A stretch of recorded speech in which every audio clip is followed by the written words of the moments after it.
Hey, we are back with a brand new movie on What If Naruto Went to Eat Fluffy Foods with DXD FEM movie, but before we start, be sure to subscribe to our channel and like this video.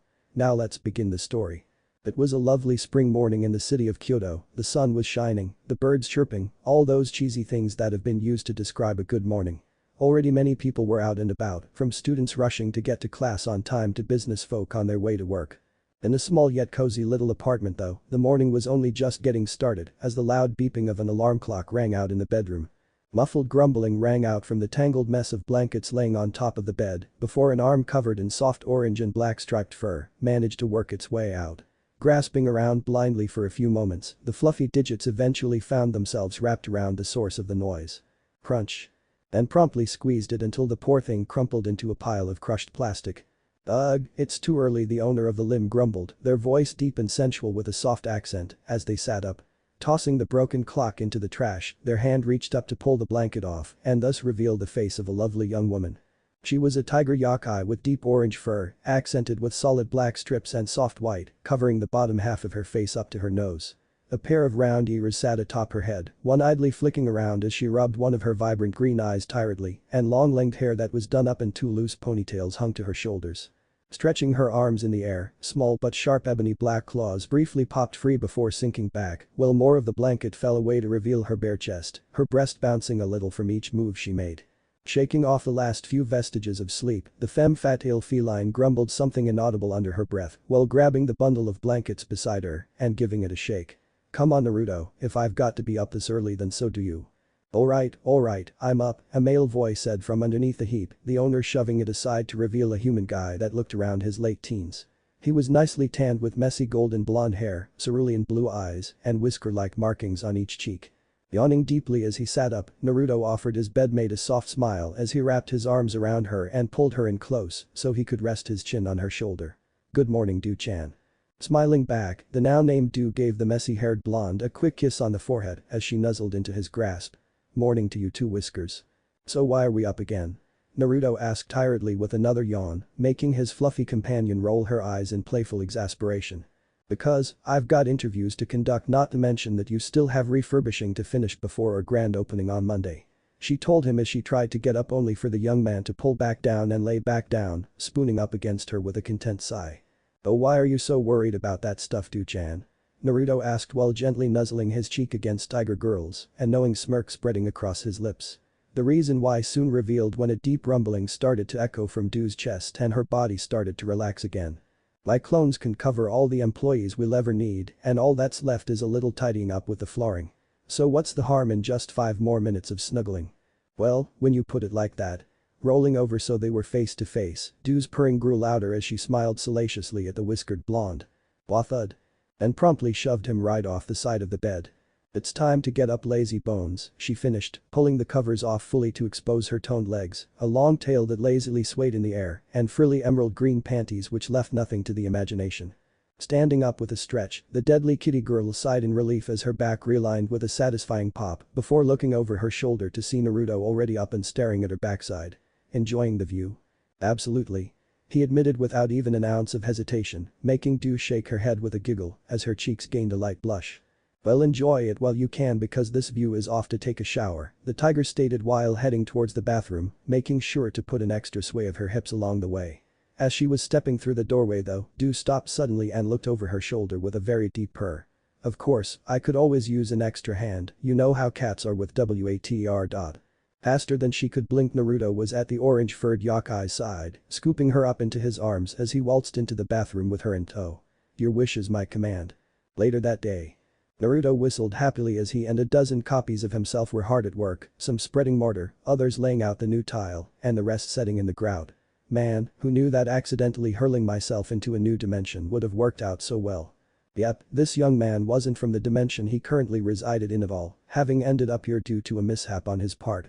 Originally he'd been from a world where everything revolved around ninjas and the usage of an inner power called chakra, which could be wielded and manipulated to achieve all sorts of inhuman feats. Case in point, the multitude of duplicates of himself who were currently helping him finish up the last bits of refurbishment on the restroom he was in.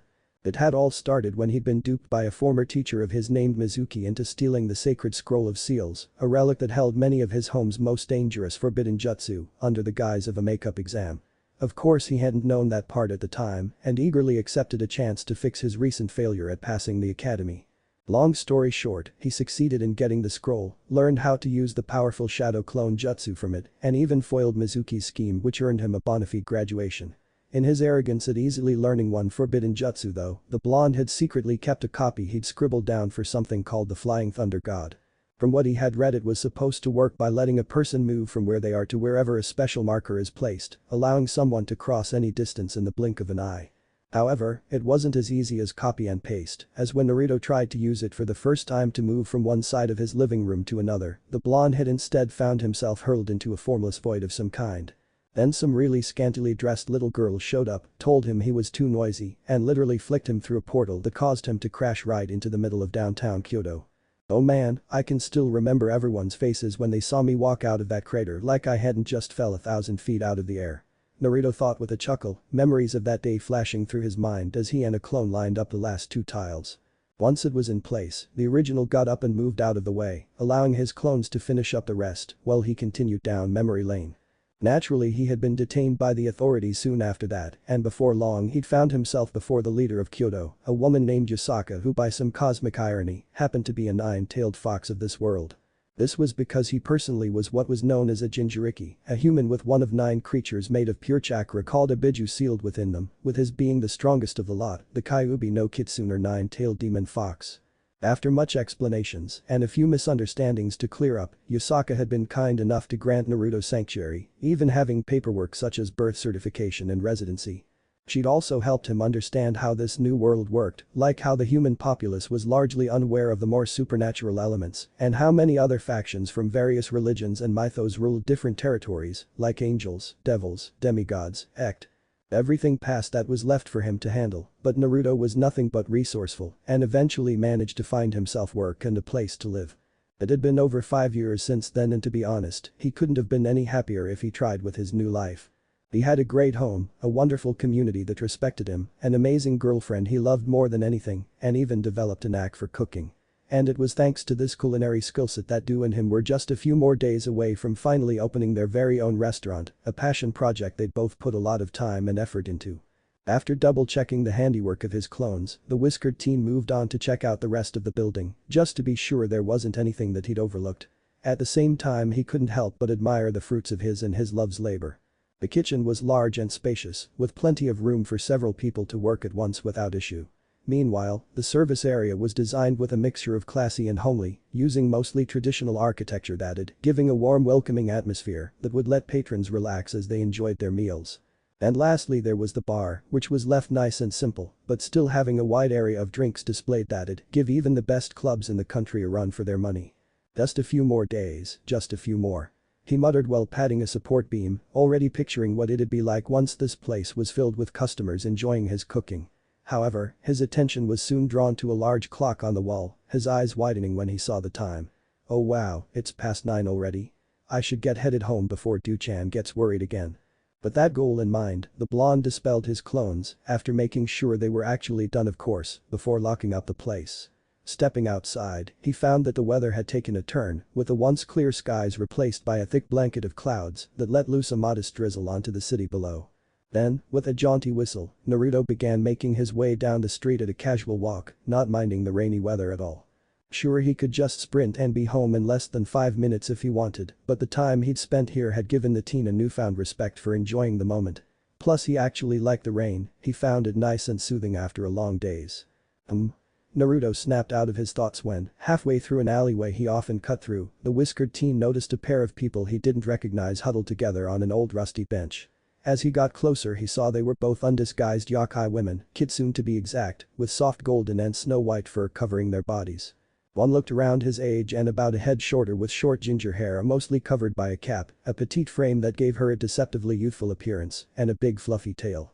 Meanwhile the other was older, around her mid-30s early 40s, with long silverish gold hair that reached all the way down to her ass, a bust that was easily a cup or larger, and an even bigger and fluffier tail.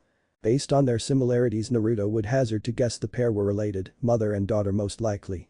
However, what got Naruto's attention the most was how haggard the pair were, with the both of them thoroughly drenched, despite the rain barely being a drizzle showing they'd been outside for quite some time. They also looked exhausted, with the younger girl's head drooping as she leaned against the back of the bench, whilst her presumed mother kept looking around with bloodshot and baggy eyes. So focused on the ladies though, the whiskered blonde didn't notice a particularly large puddle in his path until his foot sank into it with a loud splash, causing the older kitsune's attention to snap to him instantly. Locking gazes, Naruto found himself unable to look away from the lady's deep blue eyes as he watched a wealth of emotions flash through them, none of them good. Despair, fear, regret, hopelessness, self-loathing, resignation, all the signs of a person who'd suffered, sunk to rock bottom, and was bracing themselves to do something desperate to get by. Sure enough, once she got over her own surprise, the foxy lady stood up and shyly made her way over to the whiskered teen, intentionally squeezing her chest between her arms so it stood out more. Do you like my? Don't, Naruto cut her off as he held up a hand, making her stop mid-step with a startled look. If you're about to offer what I think you are, then just don't, it's pretty obvious you're not that kind of woman, ma'am. That is obviously caught flat-footed by the abrupt rejection, the kitsune lady stumbled over her words several times each time she tried to speak. Eventually though, she managed to recover her composure after taking a few deep breaths and gesturing to her large chest. Be that as it may, I know that young men enjoy these.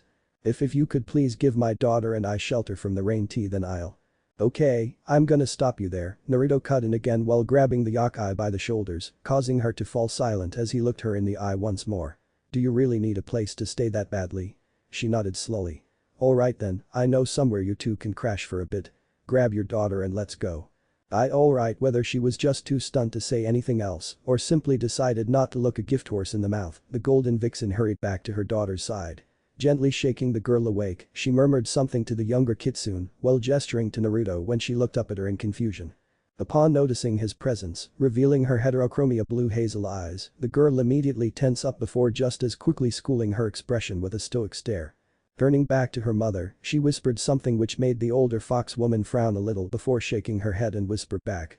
This went on for about a minute before the girl finally got up and reluctantly walked up to the whiskered teen. Without further ado, Naruto began leading the pair, along with a silent tension building in the air between the three of them as they trudged through the rainy streets. After a few blocks though, a thought occurred to the whiskered blonde as he glanced at the duo following him. Just realized I didn't get either of your names, mine's Naruto by the way. Naruto Uzumaki. Hana Nari, and my daughter is Rina.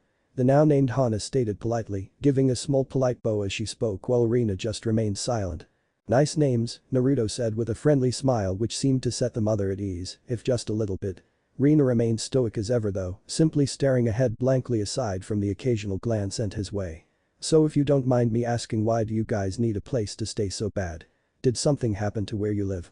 Flinching as soon the question passed his lips, Hana cupped her hands together and stared at the ground with a downtrodden look. You could say that it was mostly my fault, I'd rather not talk about it.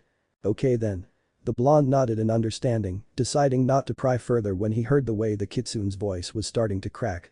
Abusive husband, recently separated or divorced, kicked them out because she stood up for herself for once, probably tried something against their daughter she couldn't stand anymore. Now, well, it wasn't hard to figure out these two came from a broken home. One might wonder how exactly Naruto knew all this about her. Well, that'd be thanks to his ever-loving girlfriend who'd personally pounded into his thick skull all the various intricacies of body language to help him read customers better. Admittedly, he'd also picked up a few tricks from his therapist, someone Du had convinced him to start seeing after he'd told her about his childhood. And it certainly helped that Hana was not very good at hiding it.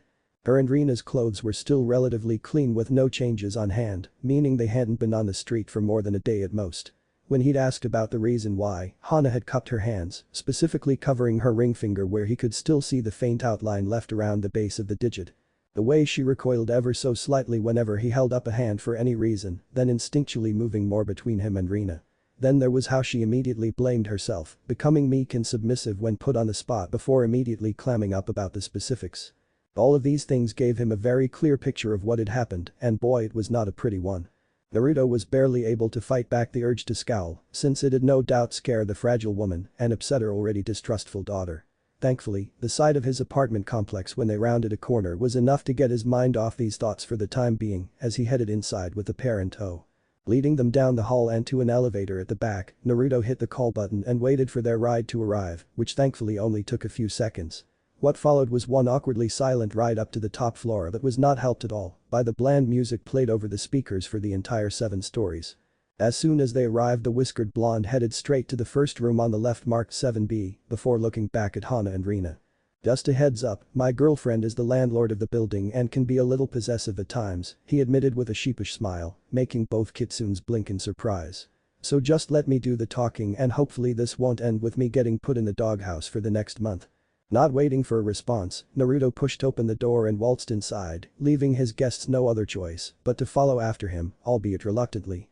"Hey Do-chan, I know you've probably had a long day, but I've got something I need," the young man started to say the moment he saw his favorite feisty feline on the couch in her favorite red dress, not wanting to wait and risk giving time for a misunderstanding to form before he got a word in edgewise. However, any and all thoughts about his current situation vanished when he saw that his girlfriend was not alone. Sat on the couch beside her was a short brunette bunny girl with her hair done up in a ponytail, long drooping ears that hung down to her waist, and light tan fur. She wore a simple yellow and white shirt that had been ripped open across the front and poorly tied back together, along with matching shorts and a wide orange belt around her waist. To top it off, the poor girl's eyes were reddened, the fur beneath them drenched from tears, while she had an ice pack was taped to a bicep. You had been right in the middle of wrapping some bandages around one of her ears when she heard Naruto coming in. "Naruto, thank God you're home, you will not belie," the tiger lady began, only to cut herself off as well when she saw the extras Naruto had brought along walk in behind him. "Is that Lop from Star Wars Visions in our living room? Who the hell are those women behind you?" They asked at the exact same time while pointing at their partners' respective guests in shock and confusion before recoiling in almost perfect sync. "I can explain." "So who should go first?" Naruto asked after a long awkward pause. "Earlier that day. Not a bad turnout today." Du muttered to herself, her lips curling into a smile while walking down one of the less crowded streets of Kyoto. Her eyes flickered over the stack of resumes clasped in her hands as she slowly flipped through each one carefully. Each one was from the potential hires she interviewed today for her and Naruto's restaurant once it opened, specifically the one she felt would fit best. Diane Foxington, former US governor before her yokai status, was accidentally exposed by exorcists of the church and forced to relocate, the striped feline thought while looking over the topmost file, which had the headshot of a smiling middle-aged kitsune with light peach fur, wearing plain black glasses. Good with PR, accounting, and management, would be perfect for working our publicity and keeping the books. Flipping to the next one, she was met by a picture of a wolf-like girl with white, black, and gray fur hair and wide eyes amidst blood-red sclera who had "I'm done with this shit" look on her face.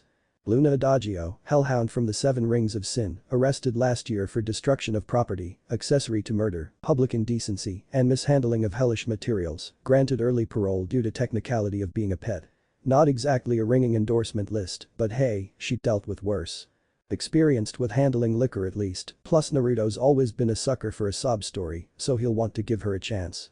Switching to the next one, Du's good mood suddenly vanished upon seeing a teal-eyed lioness yokai with light tan fur. Nala Trotz, a longtime rival of Du's from back in her days back in culinary school, where they had been deadlocked over the position of top student all the way till graduation. Okay, and maybe she tried to get the attention of a certain ramen-loving goofball on more than one occasion. Still can't believe she actually had the audacity to show up for an interview, the tiger yokai thought with a scowl, quickly moving the file to the bottom of the pile. She'd never let me hear the end of it if I hired her. Oh, so the great Du Xingzuo actually needs my help after all, huh? As if I'd ever give her the satisfaction. Not in a million oof. Ah. Du was abruptly broken from her thoughts when someone slammed into her side, almost knocking her right off her feet. It was only thanks to her innate sense of balance that she managed to keep herself from falling on her ass as she stumbled back several steps. Quickly shaking off her surprise, she whirled around to give whoever it was that had ran into her a piece of her mind just in time to see the culprit disappear into an alleyway. "Oh, you aren't getting away that easy, chump," she thought with a scowl before she gave chase, zooming across the distance as naught but an orange and red blur. Rounding the corner, her claws sprung out as her gaze scanned over the trash-filled backstreet before quickly locking onto the quivering form. However, as soon as she got one good look at her assailant, all the anger in Du's mind faded away just as quickly as it had come, replaced with a mixture of concern and confusion. Isn't that one of the characters from that Star Wars show Naruto's always watching? Lop something. Sure enough, leaning against an overflowing dumpster was Lop, or at the very least a rabbit yokai that looked almost identical to the titular TV character. However, while her likeness was surprising, the state she was in was much more important to the tigress at the moment. The front of her shirt had been ripped open, leaving her bare breasts exposed, and her shorts had been partly pulled down. Her body was trembling like crazy as she barely held herself up with one hand whilst the other clung to an fancy bladeless sword hilt. Eventually though the poor girl just sank to her knees with tears pouring from her eyes as she sobbed her heart out. It didn't take a genius to figure out what had happened. "Hey," she called out, causing the Lop look-alike to freeze up as her head snapped in her direction, eyes full of panic and fear. Before she could bolt again though, Du held her hands up peacefully while backing away a bit. "Easy there, it's okay, see? Not here to cause trouble." Her words did little to get the rabbit girl to relax, but at the very least she didn't immediately run away. Taking that as a good sign, the feline yokai took a slow cautious step closer, making sure to keep eye contact the whole time. But Lop didn't flinch away or anything, she took another step and then another, slowly inching forward while trying to keep a calm air around her. Once she was just a few feet away, she stopped again, this time to kneel, so she was about eye level to the battered girl as she offered a hand. "Are you alright? Do you need help?" Du asked softly with the best comforting smile she could manage. This time she got a reaction when the brunette bunny seemed to finally snap out of her frozen stupor, blinking several times as if confused before her attention refocused on the yokai in front of her. Several emotions flickered through her eyes, fear, anxiety, distrust, confusion, hope, so many going by so fast that Du couldn't hope to keep up. HNF, not that it mattered much as Lop suddenly tackled Du, wrapping her arms around the kitty cook. XXXXX. Inside a simple and traditional-looking room, Lop was sitting respectively across from an elderly man who held out an ornate sword hilt. "I respectfully accept." The bunny girl said as let him place the hilt in her hands, slowly holding it closer with reverence and Kercleaf whoosh. The bright red light suddenly engulfed everything, making Lop yelp in surprise before shielding her eyes until the unexpected light show stopped. Once it did though, the brunette's shock only grew as she opened her eyes back up and found herself sitting in an unknown dimly lit room. The only source of light was from a ring of scented candles, which barely gave her enough light to see that she was in a bedroom if the bed in the corner was to go by. The floor was covered in a complicated ritualistic drawing drawn in what looked and smelled suspiciously like blood that culminated in a large 5-point star she was situated right in the middle of alongside a plastic case labeled Star Wars Visions. "What in the world?" She started to ask, only to freeze when a horrific feeling ran through her, a sense of twistedness that suddenly flushed over her like a tidal wave. "Haha, it worked. I can't believe it really worked." An unknown voice cried out from the darkness with a perverse giggle, followed by a soft click as the room was lit up. "What the fuck?" Lop screamed internally when the owner of the voice was revealed to be a completely naked middle-aged man, his lips twisted in an excited grin and his cheeks flushed red, who was literally drooling while staring at her. He was very pale and short and on the gangly side with short black hair, while his chest had a large tattoo of a cream-furred bunny girl in a super slutty outfit and the words "Bun Bun for Life" printed in bold letters. Yet that was nothing compared to the room itself, which was filled to the absolute brim with various figures, posters, dolls, and plushies, all of them being sexy posed bunny girls. There were even pictures of her up there somehow. Oh god, what is this place? Where did he get these? Who even is he? Lop wanted so badly to ask these questions, to demand answers, but she just couldn't seem to get her voice to work. Sadly, she was so caught up in her shock that she didn't notice that the man was rushing at her until he was right on top of her.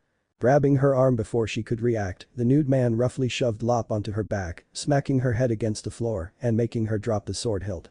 At the same time that horrible twisting feeling grew 100 times stronger and clearer, causing bile to rise in the back of her throat as it finally hit her. They were his feelings. His twisted desires.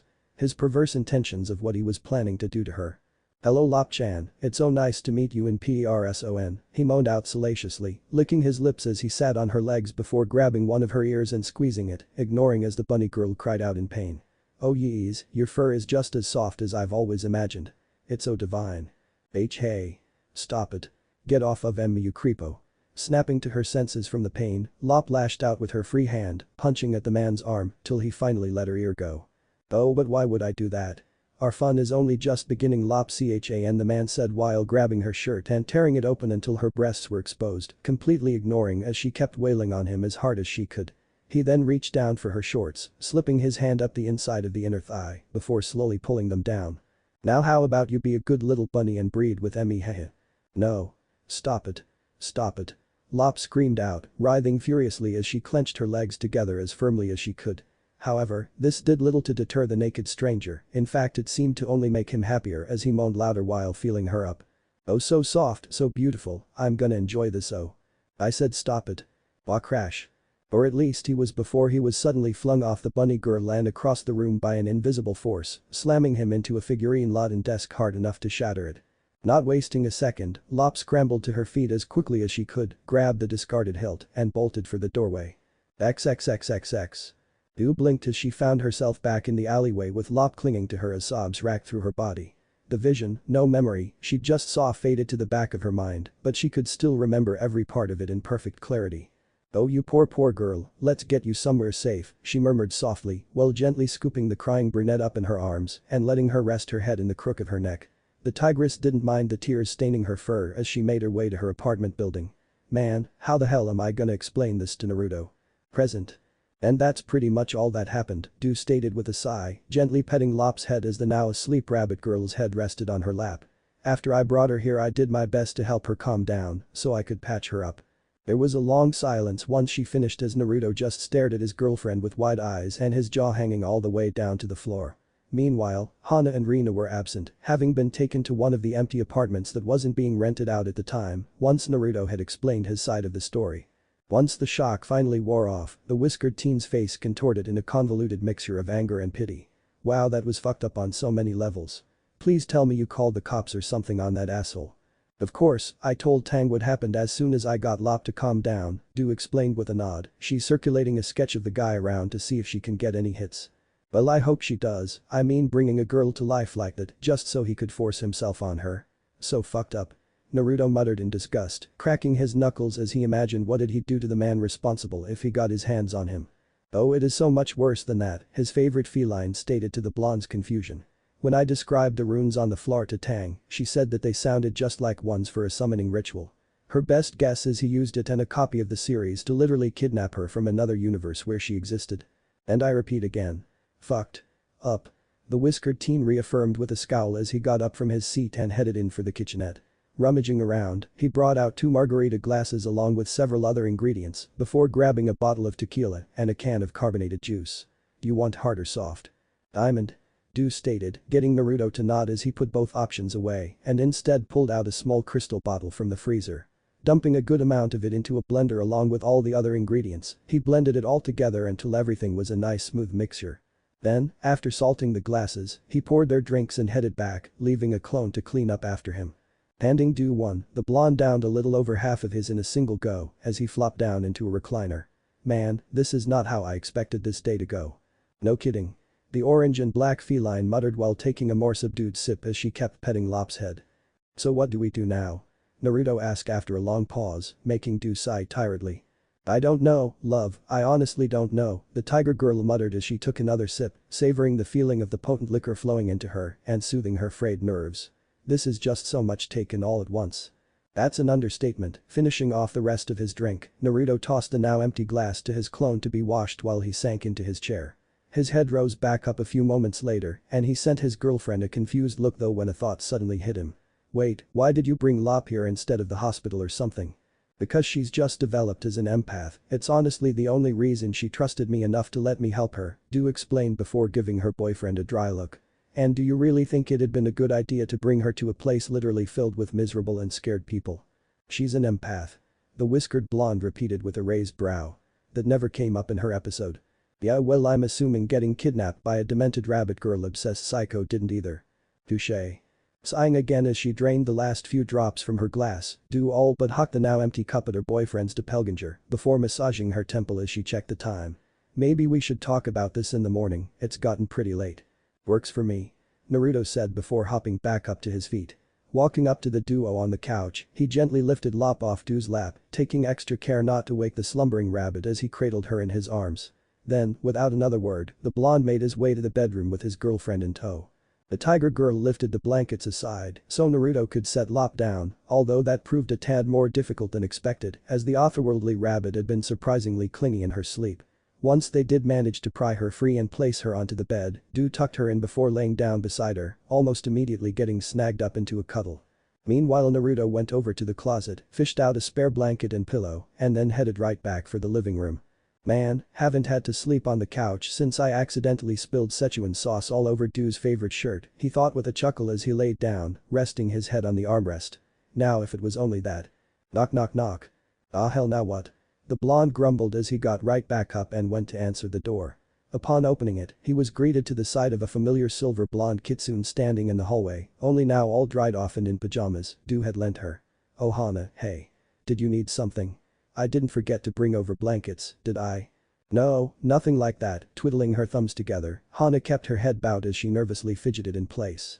I just wanted to say thank you, you've been so kind and helpful and if there's anything I could do to repay you, I'll gladly do it." "Well that's well to hear but don't worry about it, I'm always happy to help someone in need," Naruto said with a smile while patting the busty kitsune on the shoulder. "But." "No buts missy," the whiskered teen cut her off before they were both enveloped in a puff of smoke out of the blue. When it cleared, Hana was surprised to find that they were now standing just outside 6E, the apartment Naruto was letting her and her daughter stay in.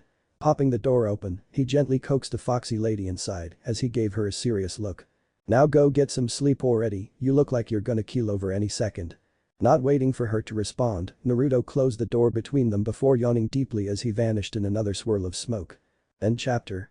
And. Characters used were Du from Dives, Hana and Rina Inari from Love at First Tale, Lop of Star Wars Visions. Comic Flashback. Love Struck. Naruto double-checked the address on the small note card he brought from his apartment.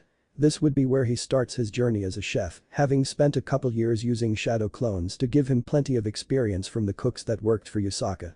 Sure, it cost him a few favors to the beautiful Kyuubi, but it was worth it.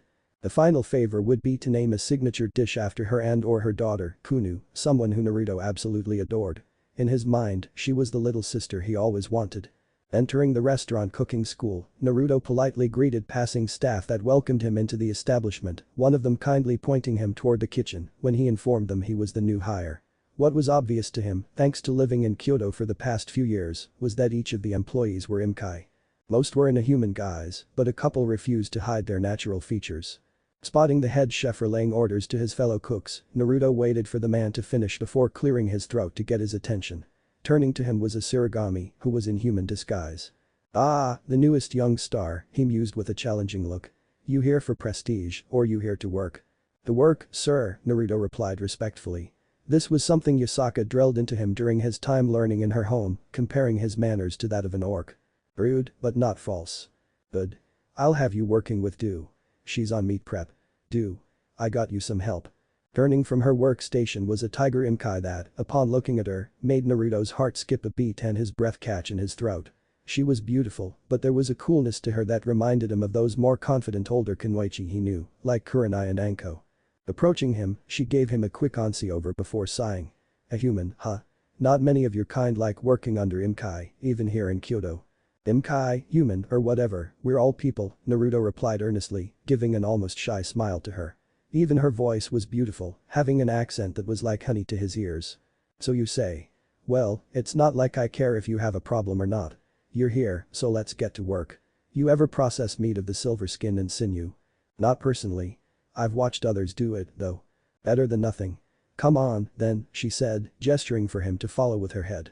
The day's lessons on meat preparation were far more interesting to the Uzumaki, and it wasn't just because of the gorgeous senpai who was teaching him.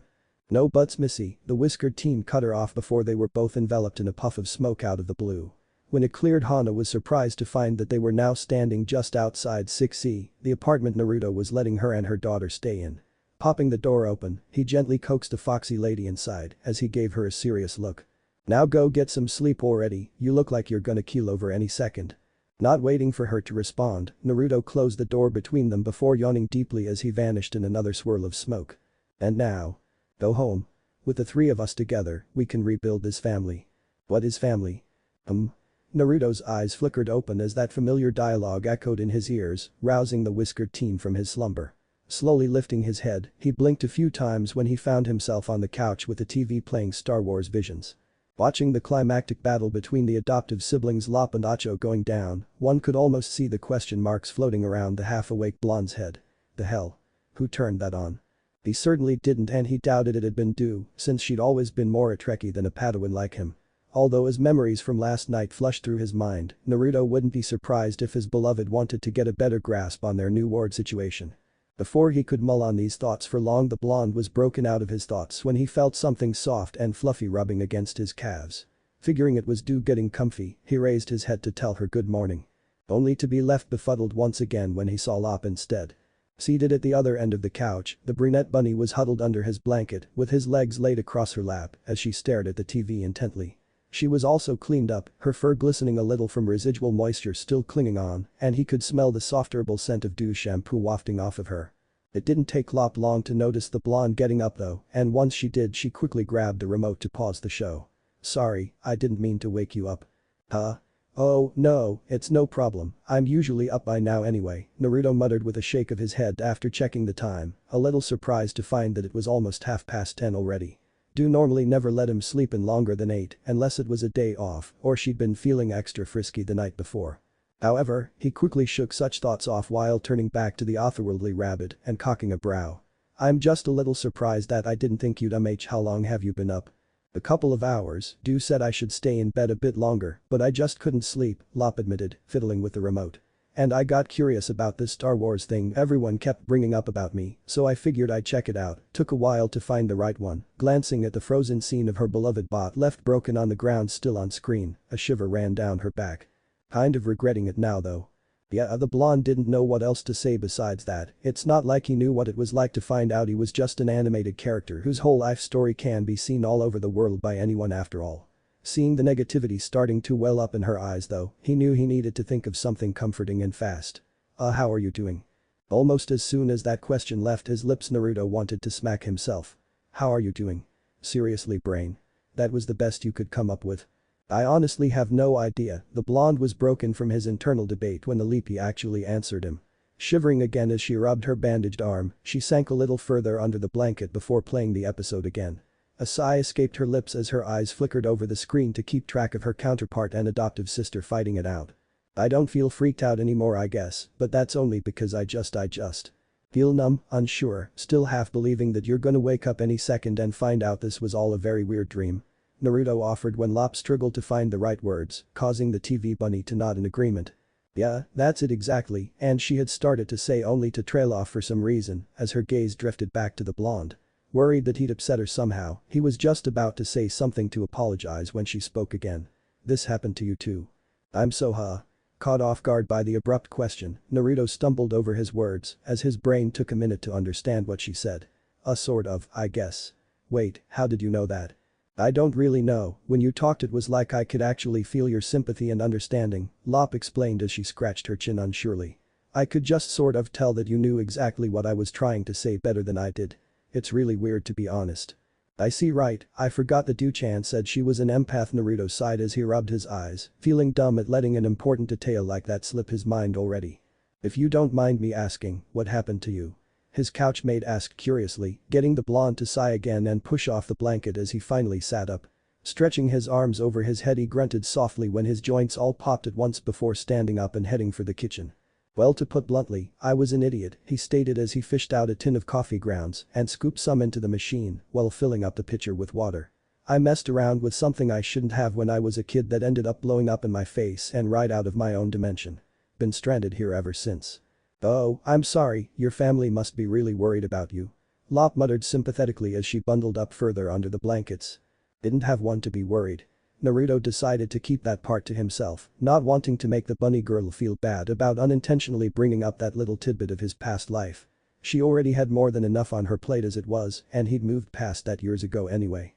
Speaking of plates though, the blonde started getting out various cooking utensils and pans, neatly setting them up on the counter. Once that was done, he moved on to the fridge and grabbed a couple of eggs, along with a few other odds and ends. "Are you alright with omelets, Lop?" "Sure." Lop said while nodding her head as she went back to watching her show again, only to find the credits rolling already. Seeing this, she tapped a little metal strip stuck to the side of her head, causing a pink holographic lens to appear over her left eye, before flicking through different options. Meanwhile, Naruto got to work on breakfast by cracking, separating, whipping, and seasoning the eggs with practiced ease. He then set the mixture aside and moved on to prepping the stove, setting the temp to medium as he dropped a small dollop of butter onto a pan, twirling it around till it was completely melted. Before long the air was filled with a lovely scent of fresh cooking which caused Lop to perk up from her bundling on the couch and sniff the air curiously. As the smell flooded into the otherworldly bunny's nostrils, the tension in her body slowly started to ebb away and she sank back into her spot with a content sigh. As Dew always says, nothing lifts up one's spirits than a fresh homemade meal. the whiskered blonde thought, his lips curling upwards upon seeing this in the corner of his eyes. However, it quickly fell in favor of a puzzled frown when he glanced at the bedroom and didn't see his lovely girlfriend emerge like she always did when he started cooking, which confirmed his suspicion that she wasn't home. But that still begged the question, where is Du-chan? She went out shortly after I woke up, but she left this for you. Lop stated, getting the blonde to glance at the brunette bunny to see that she was holding up a small slip of paper. Before he could go over and get it from her though, the note slowly lifted from her hand all by itself and wobbly drifted across the room until it was right in front of him. Wow, you already got the hang of force telekinesis. Amazing, but how? He muttered with an impressed look as he grabbed the paper out of the air while Lop sighed and let her arm drop back down to her side. I've been practicing with the remote since I saw all them doing it on the TV, the overworldly brunette explained with a shrug before her ears drooped as she sighed tiredly. And I wouldn't say I've got the hang of it, that was a lot harder than it looks. Still impressive for just a few hours of practice. Naruto stated with a supportive smile that caused Lop to perk up as her lips curled up a little. The blonde then unfolded the note he had been given whilst mincing up some ham and peppers with his free hand. Naruto. Going to check on how those two strays you brought in last night are doing, be back soon. Love do. Ah, I should have figured that was the case. He thought, chuckling to himself as he tucked the note into his pocket and focused back on his work. Gathering up the fillings and sprinkling them into the pan, Naruto made sure to add extra pork and less veggies in Lop's omelette before folding them. That was because Leapy, her species, were mostly carnivorous despite their iconic rabbit-like appearance, at least according to the official lore.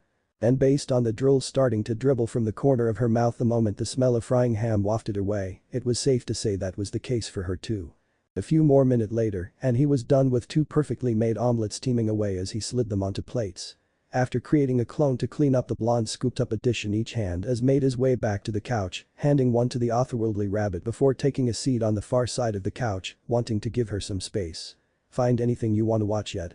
Not yet, translator's running slow. Lop stated, tapping the side of her face just under the digital lens as she spoke, making Naruto nod in understanding. While their spoken languages were fortunately basically the same by some miracle, he wasn't surprised that the written versions were different. He had had a similar issue, although not as bad as he just had to adjust to a few slightly altered versions of kanji, although he was also fluent in English, French, and semi-decent with Spanish, thanks to Du's sister Lei Jiao. He'd have to ask Du about seeing if she could have her come over to help the girl out too later. You mind if I pick something then? Naruto asked with his hand held out, getting Lop to nod as she tossed the remote over to him. Then, while the whiskered teen started flicking through various channels, she grabbed her fork and scooped out a small chunk of egg, cheddar, and pork. Raising it up to her lips, the rabbit girl gave it a few curious sniffs before taking a tentative bite. The instant the food made contact with her tongue, her eyes lit up and a soft moan escaped her lips as the flavor washed over her tastipods. Oh my god. This is the best thing I've ever tasted. Her stomach roaring for more, Lop scooped up almost a third of it at once and shoveled it into her mouth. The carnivorous bunny's cheeks were bloated out comically as she slowly chewed, savoring the taste for as long as she could. Aw man, I haven't had something this great since father and Acho first took me in.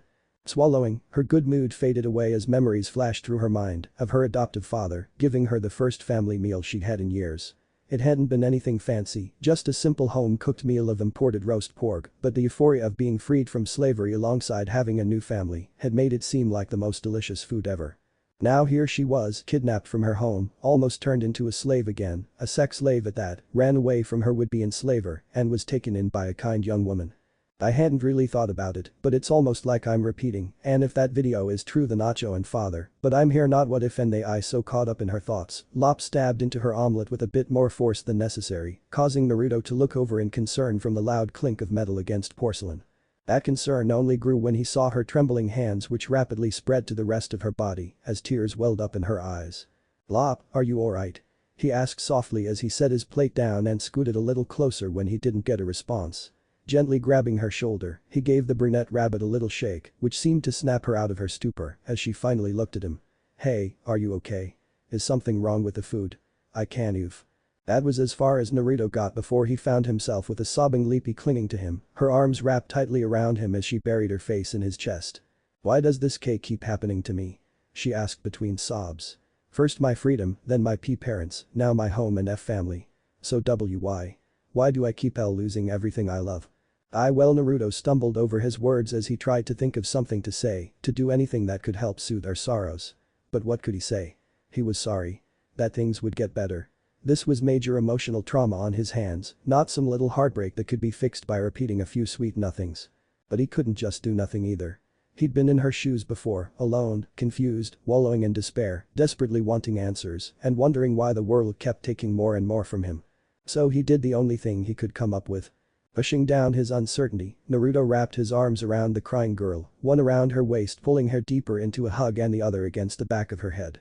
He slowly stroked his fingers through her hair while gently rocking back and forth, humming a soft nameless tune under his breath.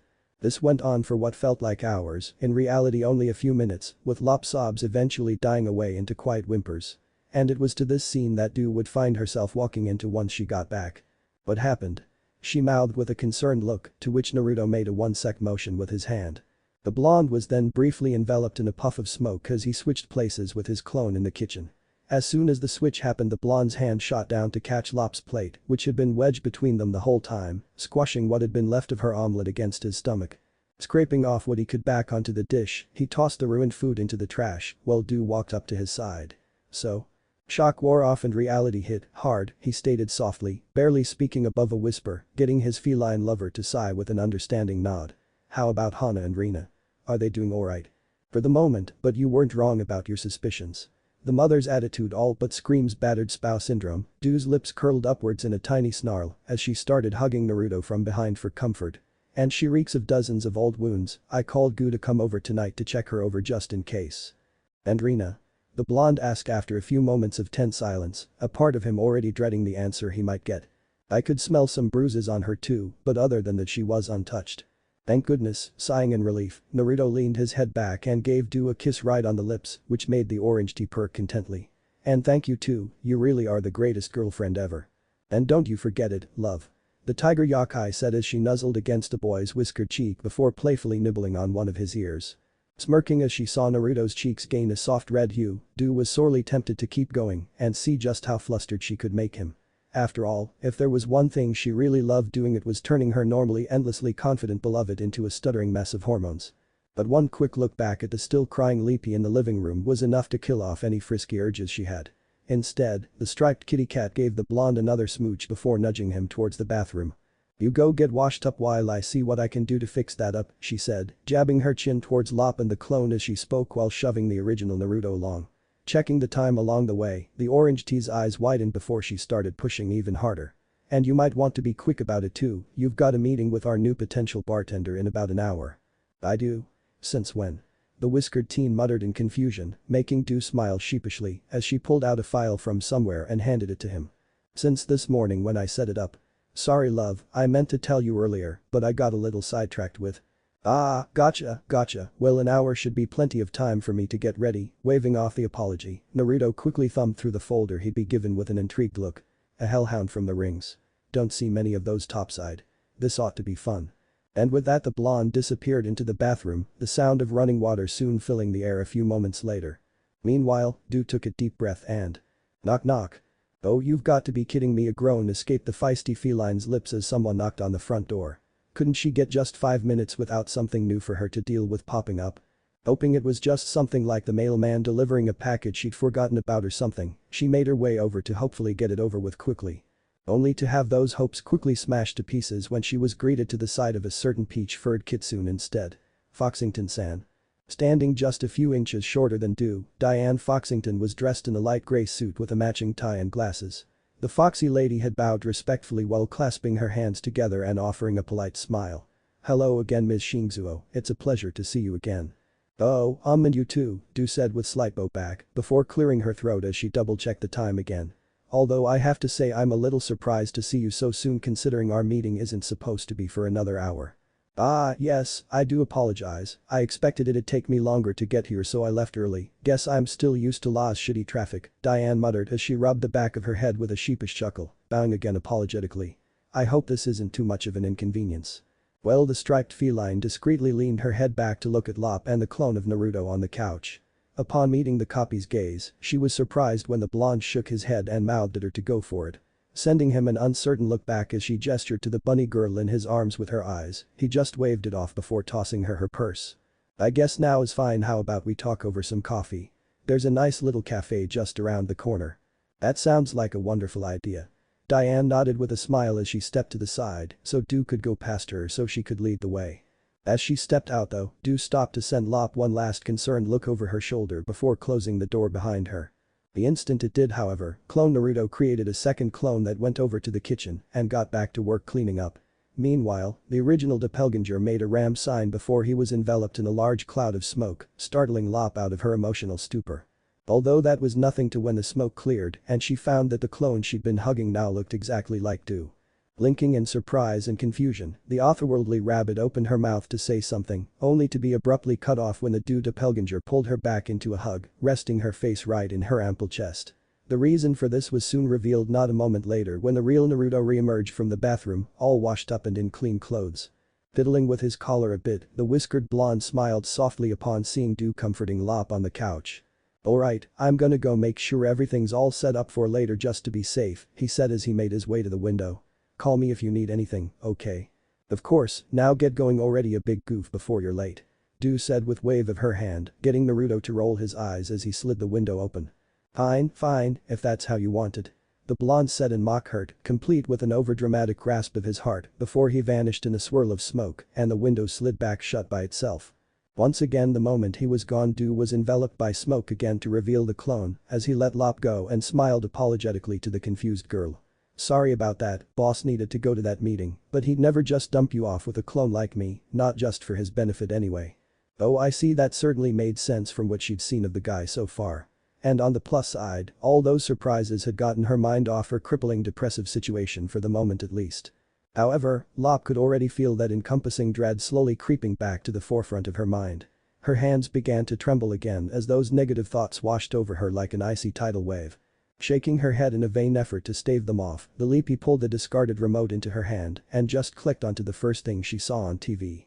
Sonic X.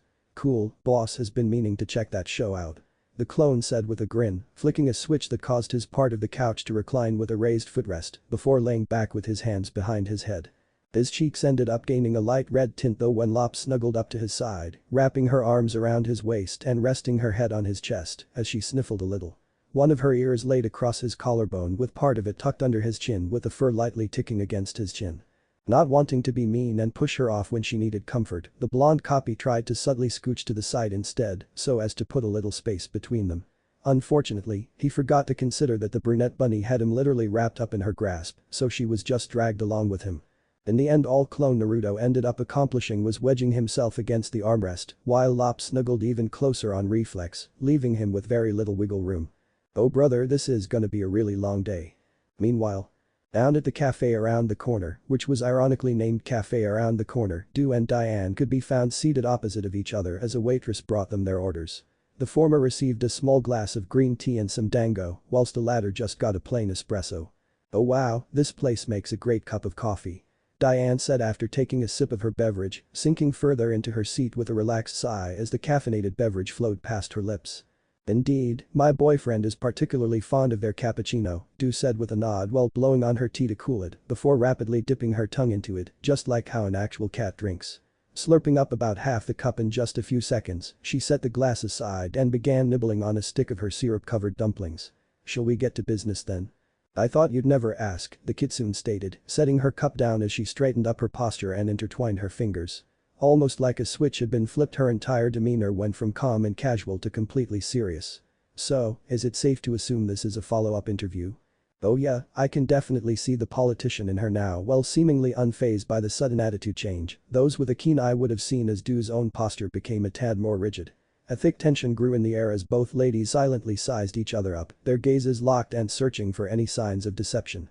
However, as quickly as it grew, the tense atmosphere shattered when the tigress's lips curled into a smile and she offered a hand. "Actually, Foxington-san, to be frank, I already decided to hire you, so I guess I should start with saying welcome aboard." Oh, that knocked Diane right out of her seriousness as she blinked several times in surprise.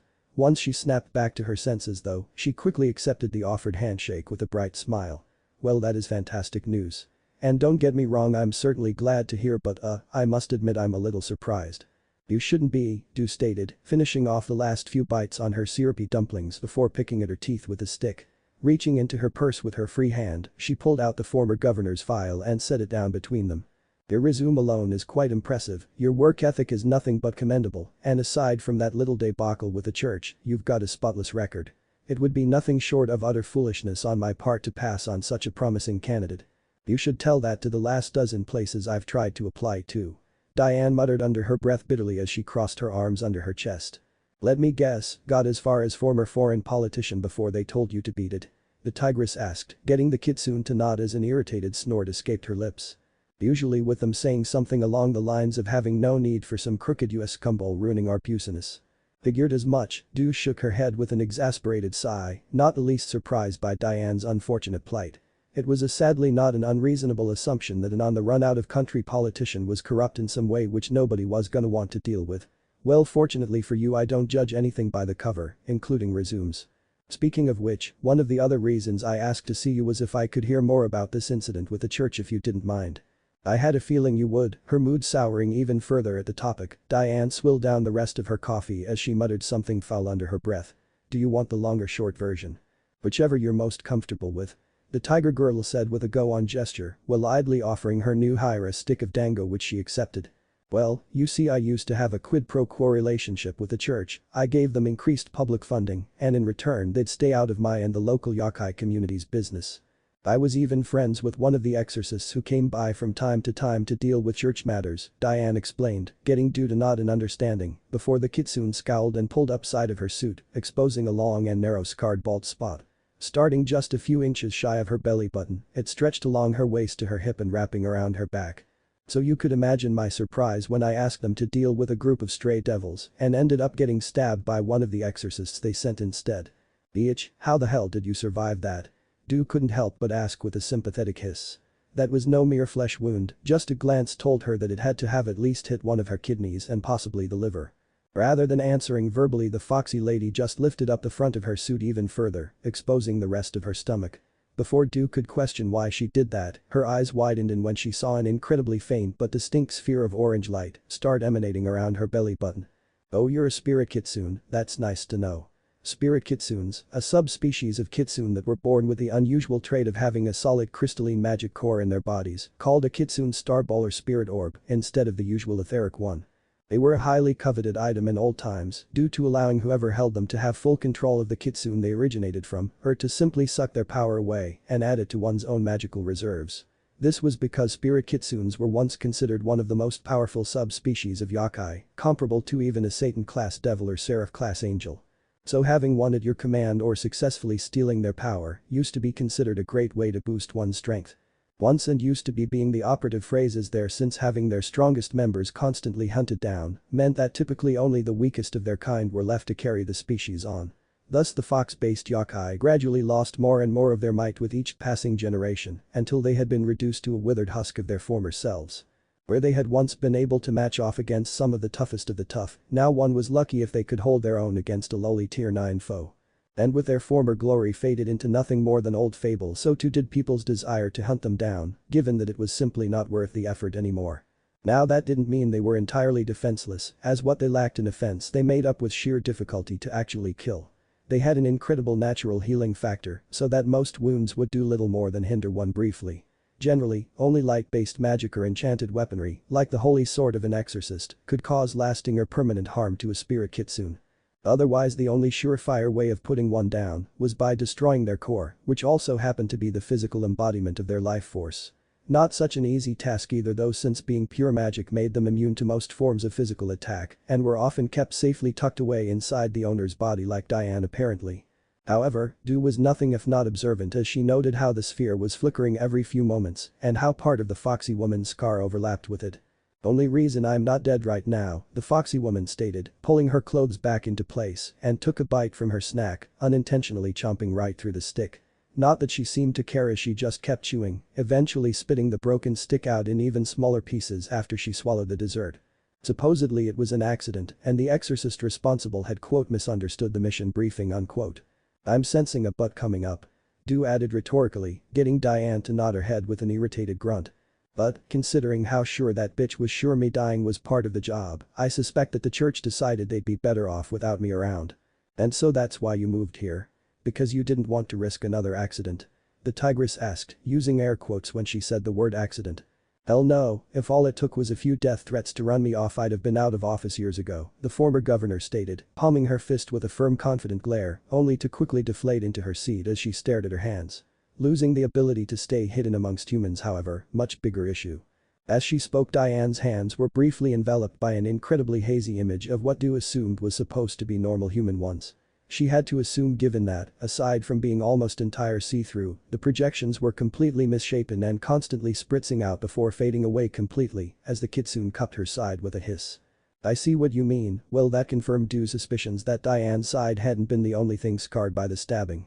And it made a lot more sense why she had to flee all the way to Kyoto. In this world an exposed yokai was as good as dead outside of their territory. I guess that means they got what they wanted in the end, huh?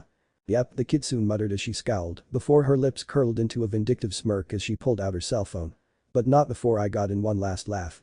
Fiddling with the cellular device, Diane flipped it over for Du to see a video of a news report playing. The sound was off so she couldn't hear anything the stereotypical handsome reporter was saying, but luckily there was plenty of scrolling text to fill in the blanks. Beloved governor mysteriously retires. Foul play by the church.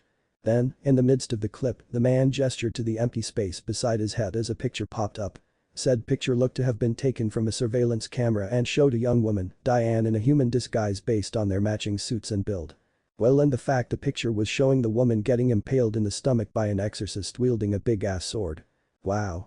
Was all the feline yokai could say as she watched the clip continue, the footage switching show another reporter standing in front of a very large and very pissed mob holding protest signs.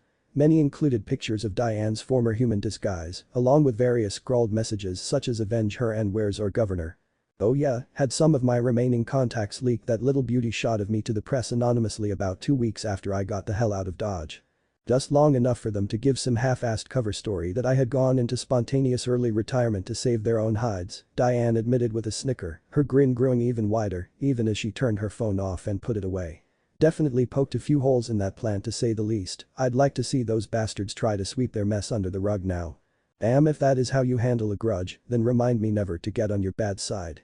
A comically sized sweat drop rolled down the side of the Du's head as she unconsciously eased a few inches back from her new employee. You know what they say, you don't fuck with a politician, especially not one as well liked and connected as I was, the peach-furred fox stated in a matter-of-fact tone as she went to take a sip of her coffee, only to find that her cup was already empty. Waving down a waitress to order another, she was pleasantly surprised when it was delivered in just a few seconds. Now that service. So, was that all you needed to talk to me about? Pretty much, but if you don't mind getting to work right away trailing off while reaching into her purse once more, Du pulled out a stack of papers which she laid out across the table one by one. Each one held various designs for various types of posters, ads, flyers, signs, and other such things needed to endorse a company to the public. I could use a second opinion on the promotional materials we'll be using for the restaurant once we open. Oh, well in that case. At Naruto and Du's restaurant. Naruto was humming a happy tune under his breath as he stood behind the bar counter, casually sorting through the vast array of liquors that had been stocked up. Yo ho ho and a bottle of rum, he sang while picking up an actual bottle of rum in one hand and bottle of vodka in the other, before tossing them both in the air. Pulling out a pair of glasses from under the counter, the blonde dropped several ice cubes into both before catching the liquors and popping their lids off with his thumbs so he could pour. Once both cups were filled he set the bottles back in their rightful places, recapped of course, and grabbed the rum for himself.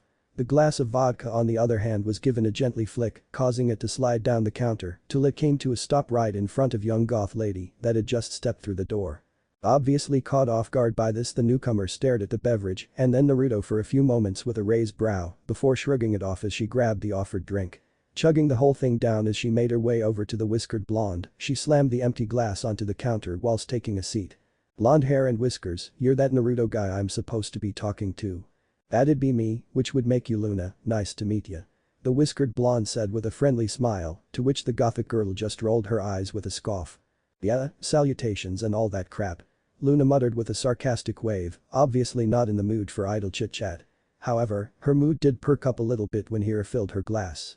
As she downed the fresh glass of booze, Naruto took the moment to get a better look at her. The best way to describe her was stereotypical goth with pale skin, messy gray hair that was shaved bald on the side, deep red eyes, and plain punk clothes that were intentionally tattered in design. Not a bad disguise you have there, although I don't see why you're bothering to use it around these parts, seeing as it sticks out way more than your natural look. HMPH force of habit I guess. she said with an uncaring shrug once she finished her drink before her body was enveloped by a brief flash of light. When it faded away, Luna's appearance was revealed to have completely changed to reveal her true appearance, that of a hellhound. The canine girl's mouth had extended into a short snout, her legs had extended to a digitigrade structure as her now bare feet tapped against the ground, and lastly her eye color had inverted to silver with red sclera. Her whole body was covered in a mix of white, gray, and black fur, while a long tail nearly half as long as she was tall, slowly swayed from her backside, and a pair of pointed ears twitched atop her head. Overall, she could easily be mistaken for some type of werewolf or a furry cosplayer, although Naruto had a feeling she would not like him, pointing out that last bit out loud so wisely kept his mouth shut. Now that's more like it, you look better this way.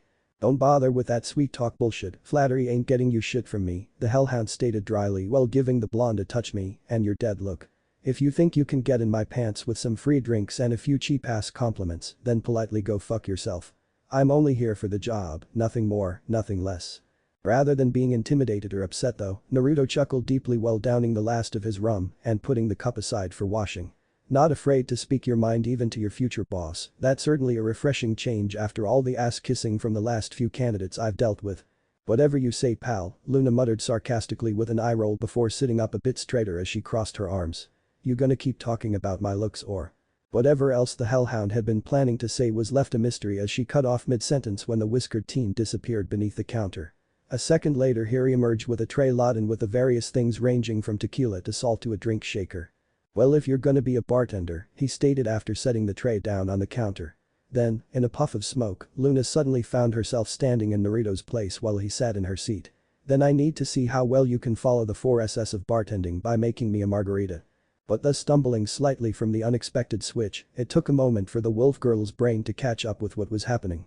Once it did though, her brow furrowed as she gave the young man an annoyed glare, even as she got to work. How the hell did you do that? Trade secret. Was all he said with a cheeky smirk which just made Luna roll her eyes again as she poured tequila and triple sec into the shaker. Ugh, fine, so what are the 4SS anyway?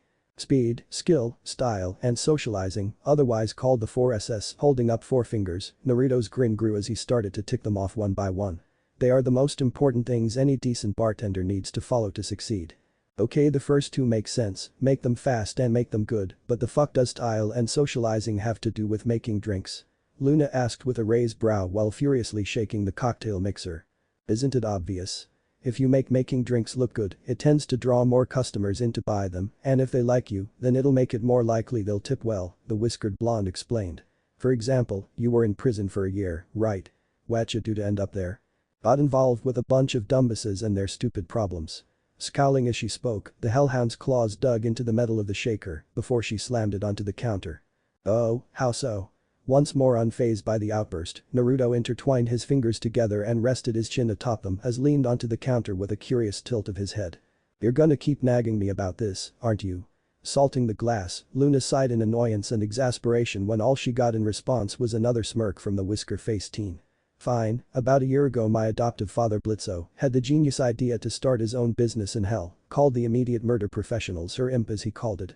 Long story short, damned souls would pay him and he'd come up to settle any unfinished grudges they had, permanently. That makes sense, probably no shortage of assholes down there with a bone to pick and no qualms about paying for murder. Naruto could see the logic behind such a company, it certainly had the potential to make a lot of easy money if done right anyway. And he couldn't fault Luna for working at such a job since, from what he understood about the Seven Rings, there wasn't many other work opportunities she'd have access to down there. So then you guys got caught on the job or something. If only it was that fucking simple. Turned out Blitzo and his little stooges were running around up here undisguised every fucking time they took a job so naturally they started getting attention we didn't need, scoffing, the silver-haired demon dog emptied the shaker into the glass before abruptly swiping a hand over a lime, slicing it into several thin slivers with her claws. Grabbing one, she slipped it onto the rim of the cup before setting the finished drink down in front of Naruto, who helped himself to it with a curious hum. And as the secretary I had no idea until he got caught up in some grudge match with his ex-girlfriend over a parking space, which led to some retarded who can send dick measuring contest. Long story short, things got out of hand real fucking fast, and before I knew it, we were all detained by some group calling themselves dorks. Oh man, the dorks got involved. That had to be embarrassing, Naruto muttered with a sympathetic wince as he idly sipped at his drink. The HORK, short for Department of Hellish and Occult Regulation Keepers, a special group of law enforcement that work to ensure the continued peace of supernatural communities across the world. Not aligned with any of the major factions, they were the go-to group for dealing with any magical or mystical mischief makers causing trouble. Or at least it is how they tried to market themselves as, whereas in reality they were the magical world's equivalent of petty crime division. They were tasked with dealing with any and all supernatural problems that basically nobody else really felt was worth their time handling. From bank robbing shapeshifters to college mages doing prank summons, basically anything that was considered too low level was promptly shoved onto dorks. Which in turn meant that to actually be arrested by them for any reason was considered a mark of shame and infamy that basically nobody wanted to admit to. "You could say that again," Luna muttered, grabbing the bottle of tequila she used and taking a big swig from it. "Not much to say after that, was tried, convicted, and thrown into the slammer until I got let back out thanks to a technicality 2 months ago. And go back to hell though because of this fucking thing keeping me here till my parole is over." Grabbing the hem of her shirt, she lifted it up a little to show a faintly glowing brand of a cross seared into her side. "Not that it matters since I don't even have a place to go back to, since nobody's paid the rent for over a year." Yeah, that'd definitely be an issue. The whiskered blonde could relate with that problem, since he technically had the same issue, considering that if he got back to his dimension, somehow he'd be homeless. Focusing back on the present, he downed the last few sips of his margarita before setting the glass back onto the tray. "Well, on the positive side I'd say you've gotten yourself a job. That margarita was not bad at all, easily a 5 out of 10. Normally this would be the point that the potential hire would cheer up or show relief upon hearing that they'd made the cut. However, Luna was anything but ordinary as instead her gaze narrowed into an offended glare. "Only a 5. You used a touch too much salt and triple sec which threw off the flavor, plus you forgot to wash your claws before slicing the lime. And your presentation was stiff, which'll discourage customers," Naruto stated before tapping the cocktail shaker, specifically the dents left in the side by her claws. "I also had to dock a point for damaging the equipment, that's a pretty big no-no." "HMPH, sure, sounds fair," she conceded sarcastically before pushing the serving tray towards him as she cocked a brow with a challenging look. "So why don't you show me what a perfect 10 looks like, Mr. Critic?" "Oh, well if you insist." Switching places with her again, Naruto quickly placed everything back on the tray which he promptly tucked away back under the counter. When he came back up, the whiskered blonde held 6 new shakers and 6 different colored little decorative umbrellas, 3 in each hand and wearing a blindfold. Then prepare to see a master at work. With a flick of his wrists, he sent all 6 umbrellas up in the air while simultaneously popping the lids off the mixers and setting them on the counter. Naruto then grabbed a fresh bottle of tequila from the rack and spun the cap off with his pointer finger before flipping the bottle in the air, catching it sideways with the spout pointing outward in the crook of his elbow. Folding his arms together, the blonde then tilted them sideways while making an alternating waving motion. This caused the bottle to both roll down to his other elbow and dip up and down, pouring just the right amount into each of the shakers without spilling a drop. After all 6 had their fill, he jerked his elbow, launching the bottle into the air again and back into its proper spot on the rack before the blonde recapped it and repeated the process with a bottle of triple sec. Next Naruto reached under the counter and pulled out 6 tiny different colored little bottles and poured them into one mixer apiece. This was soon followed up by a modest amount of crushed ice from a scoop, flicking the lids back on after each one was filled. The blonde then proceeded to grab all the cocktail shakers, toss them up into the air, and starting to literally juggle them with just one hand. Every time he caught one, he'd give a few quick but firm shakes before tossing them back in the air. Meanwhile, his free hand was busy prepping glasses with salt and lime slices that he laid out in a circle on an empty tray. And finally, after tossing all the shakers up a little higher than normal, Naruto caught one in each hand and poured them into a cup after popping the lids off with his thumbs. He did this twice more with the remaining 4, stacking the empty tin canisters together once he was done with them. This left him with a tray of 6 lovely margaritas that were colored yellow, orange, red, purple, blue, and green respectively. "How's that for 10 out of 10, my friend?" The whiskered blonde asked with a grin as he pushed the tray over to Luna, just in time for a matching umbrella to gently land in each glass. The hellhound didn't say anything at first as she simply stared at the assorted drinks laid out before her with wide eyes. By the time the surprise wore off for her, Naruto had already removed his blindfold and was silently enjoying the look on her face. "Fucking show off," she muttered eventually, grabbing the red glass and downing about half of it in one gulp. "Holy fuck, that is a good margarita. And I don't even like them." That was kind of the point, disappearing in a puff of smoke. This time Naruto appeared in the empty seat beside Luna as he snagged the orange drink and held it up.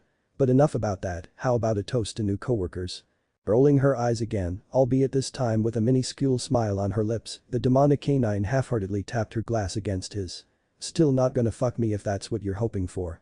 Wasn't expecting to, besides I'm already in a committed relationship with an amazing girlfriend who would also skin me alive if I so much as thought about cheating on her. The whiskered teen stated with a chuckle that proved contagious as a soft snort escaped his drinking companion's lips. Sounds like a real keeper you've got there. She sure is, sighing nostalgically as he took a sip from his drink. Naruto took a long sip from his beverage before continuing. Speaking of which, I saw in your resume that you're still staying at a halfway house on the other side of Kyoto. Yeah, so what if I am? Luna asked defensively with a raised brow. Well, as it just so happens my girlfriend owns an apartment building that's a lot closer and we've got a few vacancies, he stated. If you want she can set you up with one so you won't have to walk so far to work every day. And I'm sure you'd appreciate having your own place again. HMPH, that's an understatement, the hellhound muttered under her breath as she finished the rest of her drink and grabbed another one. Nursing this one more slowly, she gave the blonde beside her a piercing gaze, searching for any signs of deception or ulterior motive in his eyes. Not finding any, she chewed on the inside of her lip with a contemplative look before nodding. Fine, but only if my roommate can come with me.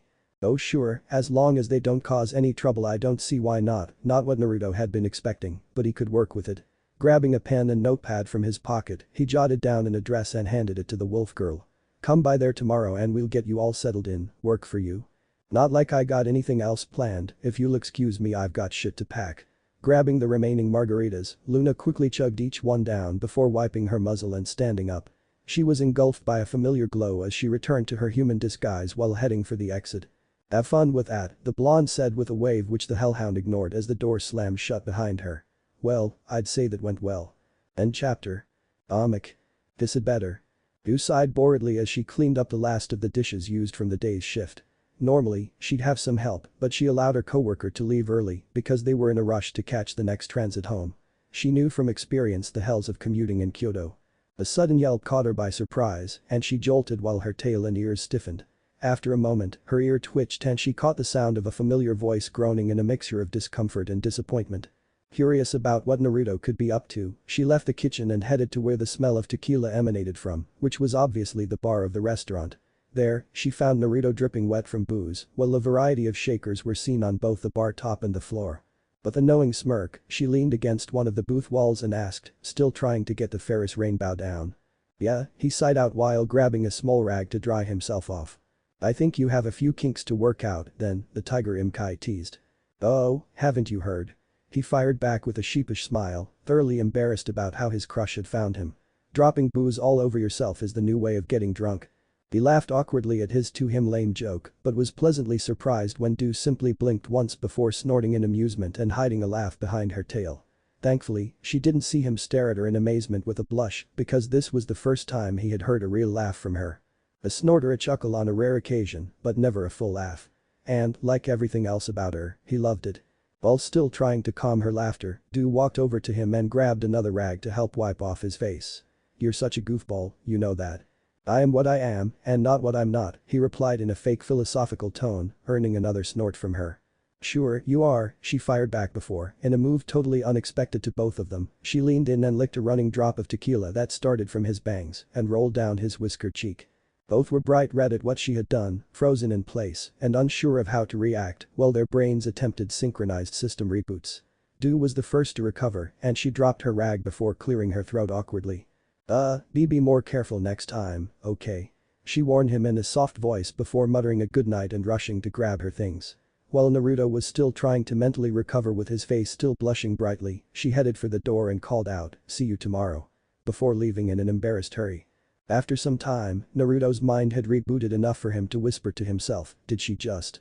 But Do, she groaned softly and rested her head against the window of a bus she was standing in, unable to get what she had done out of her mind. Way to go, Do, embarrassing yourself in front of the guy you might like fuck. Absently, she licked her lips and somehow tasted the lingering flavor of tequila on them, making her unconsciously smile to herself. Not like I got anything else planned, if you'll excuse me I've got shit to pack. Grabbing the remaining margaritas, Luna quickly chugged each one down before wiping her muzzle and standing up. She was engulfed by a familiar glow as she returned to her human disguise while heading for the exit. Have fun with that, the blonde said with a wave which the hellhound ignored as the door slammed shut behind her. Well, I'd say that went well. And now. A bright light was seen, glaring brightly for several moments before moving away to reveal the thoughtful expression of a serpentine-like woman holding a penlight. She was very tall with a slender frame, bright pink and white scales covering her from head to foot, long black hair that stretched literally all the way to the floor, and wide eyes with slit pupils. As for attire, she wore a red dress much like Gu's, albeit with the addition of a caduceus patch on the right side of her chest and an amatag gu shingzuo on the left. A little nurse's cap sat atop her head, sitting just a little askew in a cute way, and large glasses took up nearly a third of her face. Currently she was standing in front of Lop and Naruto and Du's living room, the Leapy sitting on a stool while the light was shown in her eyes. After about a minute or so, the apparent doctor flicked the light off while reaching into a large black case sitting nearby, rifling around inside for a moment before pulling out a tongue depressor. "Okay sweetie, now can you open your mouth and say oh for me?" Not saying a word, Lop just did as she was told, letting Gu press down her tongue with a little stick as she shined the light in her mouth. After that, the snake lady did all the usual stuff like checking the Leapy's pulse, listening to her breathing, etc. Then she went on to examine her injuries, primarily the ones on her arm and ear, carefully feeling around the bruised areas, while Lop did her best not to flinch too much. While this was going on, Du was on the couch, trying to look calm and relaxed as she patiently waited for the exam to be finished. Those that knew her well though could still see that she was quite concerned, mostly evident by the small yet sharp flicks of her tail. Alrighty, that should just about do it. Thankfully, it didn't take long for Gu to finish her examination, putting fresh bandages on Lop's wounds. Once she was done, the doctor gave Brunette Bunny a pat on the shoulder while offering her a bright orange lollipop which she politely accepted. "You should take it easy for a few days. Try not to lift too much with that arm either and you'll be good as new before you know it. Got it?" "Yes ma'am," Lop mumbled with a respectful bow of her head, making Gu giggle as she ruffled the otherworldly rabbit's head. "None of that now. I'm too young to be called ma'am." "So, she's alright." Du cut in, still trying to sound casual, even though both ladies could hear the obvious concern bleeding into her voice. "Aside from the few nasty bumps and bruises she's got, she's the picture of health." Guiding her patient up from her seat as she spoke, Gu gently nudged her along towards the couch, where she promptly took a seat beside the orange feline. The snake doctor's lips curled up a little higher when she noticed how Du's tail immediately curled around Lop the moment the girl got close to her. However, she quickly schooled her expression to one of seriousness as grabbed her bag and started digging in it once more. "My concern is with this empathic sense you've told me about. Has it been causing any issues?" "A little bit, mostly when I'm trying to sleep." Lop nodded her head as she sank further into her seat, idly rubbing one of her eyes with a tired sigh. "I've tried tuning it out, but I don't even know where to begin honestly." Yep, turned out being able to sense the feelings and desires of anyone who got near her made it hard to get a good night's sleep. Even now she was trying her best to not focus on the concern practically washing over her from the tigress beside her, nor Gu's intense curiosity and desire to study her closer. Of course, that was nothing compared to what she had to withstand whenever Naruto and Du were together. The sheer intensity of love, adoration, and certainly no shortage of lust those two felt for each other was damn near overwhelming at times. "Don't feel bad about that, Han," Du told her with a supportive smile while patting the otherworldly rabbit's back. "Unlike what TV loves to show, most people don't know how to use new powers that are suddenly thrown onto them. That I can attest to, I can't even count the number of patients I've had to treat who believe junk like that." "I should have just the thing you need," Gu said with a shake of her head before frowning as she sunk her arm further and further into her medical bag. "That is if I can just find the blasted thing. Where the hell did I put it?" Lop blinked when she felt a sudden surge of annoyance from Du out of the blue, who palmed her face with an exasperated groan. "God damn it, not this stupid skit again." Before the brunette Leapy could ask her what she meant by that, her attention was brought back to Gu as she pulled out an archaic cube covered in ominous red sigils. "Nope." Tossing it back in the pack, she dug around again before pulling out a comically large needle filled with glowing green fluid, causing Lop to freeze. "Nah." Thankfully, that also went back into the bag as Gu searched through her stuff yet again until she fished out a pill divider. "Not that either." "Come on, I know I had one of them somewhere, aha, there you are." With a victorious grin the pink reptile pulled her arm free one last time to reveal a necklace. It wasn't anything special, just a foggy white crystal dangling from her hand by a simple gray cord held together by a plain metal clasp. Giving it a once over to make sure nothing was wrong with it, she smiled with an approving nod before tossing it to Lop, who caught it on reflex. "Put that on." Raising a brow, the otherworldly rabbit looked at the unassuming piece of jewelry curiously before shrugging and putting it on like she was told. However, the moment she clasped the cord around her neck, she shivered as what felt like a cool breeze flushed over her while the crystal started to glow ever so softly. "Whoa, talk about a wait a minute." Lop blinked as the strange sensation wore off, and she felt nothing. More exactly, she couldn't feel anything from either Do or Goo, no feelings, no desires, nothing at all. Looking back down at the necklace, she unlatched it, causing the gem to stop glowing and the emotions of both other ladies in the room to flood back before quickly relishing it. Okay, that's cool, but how? Selenite, on its own just a pretty little rock, but a little yucky, it becomes a nifty little trinket that shields the mind from outside influences, Goo explained as she packed up the rest of her stuff back up. It should help at least until you can figure out how everything works anyway. It certainly will, thank you very much ma'am, the Leapy said, bowing her head respectfully, while her doctor shook her head with an exasperated sigh. What did I just say about that ma'am stuff? The reptilian Imkai scolded half-heartedly, giving a mock scoff of annoyance. However, she couldn't keep up the act for long as a smirk just would not stop spreading across her lips. In any case, I'm always happy to be of help when I can. Still, thank you for taking the time out of your day for my troubles. Oh, you are just so cute when you're being all polite like that. I can see why my sister's taken a liking to you so fast, Goo said, shooting Do a knowing look while gently pinching Lop's cheek as the otherworldly bunny mumbled something sheepishly under her breath. She quickly straightened back up though once she got a good look at a clock on the wall and headed for the front door. Speaking of the time though, I sadly must get going. The last part was directed more towards Do than Lop, but both of them nodded regardless, making the pink ravinette smile grow. Good. Well then, ta-ta for now, she said as she walked out of the apartment while waving goodbye to the duo, only to immediately pop her head back in a second later with a sheepish smile. Oh, almost forgot. Do you need to re-purify the necklace with Yaki every few weeks, or the protective effects will wear off? I know how mystical artifacts work sis, the Tigress Imkai stated dully. Mom made sure to pound that stuff into all our heads as kids. Doesn't hurt to double check, you did tend to take a lot of cat naps during those lessons, Goo pointed out with a teasing smirk that made Do roll her eyes. Grabbing one of the throw pillows on the couch, the striped feline took aim and chucked it at the doctor's head, nailing her right in the face. Although all this really accomplished was making Goo's smile grow even larger. Just get out of here already. Alright, I'll be out of your fur. Later, gals. With one last giggle, Goo ducked out of sight, leaving the cat and bunny pair alone in the apartment. Goo watched the door closely in silence for about a minute before sighing deeply once she was sure her reptilian sibling was actually gone. I swear, every time, it's always with the jokes and skits.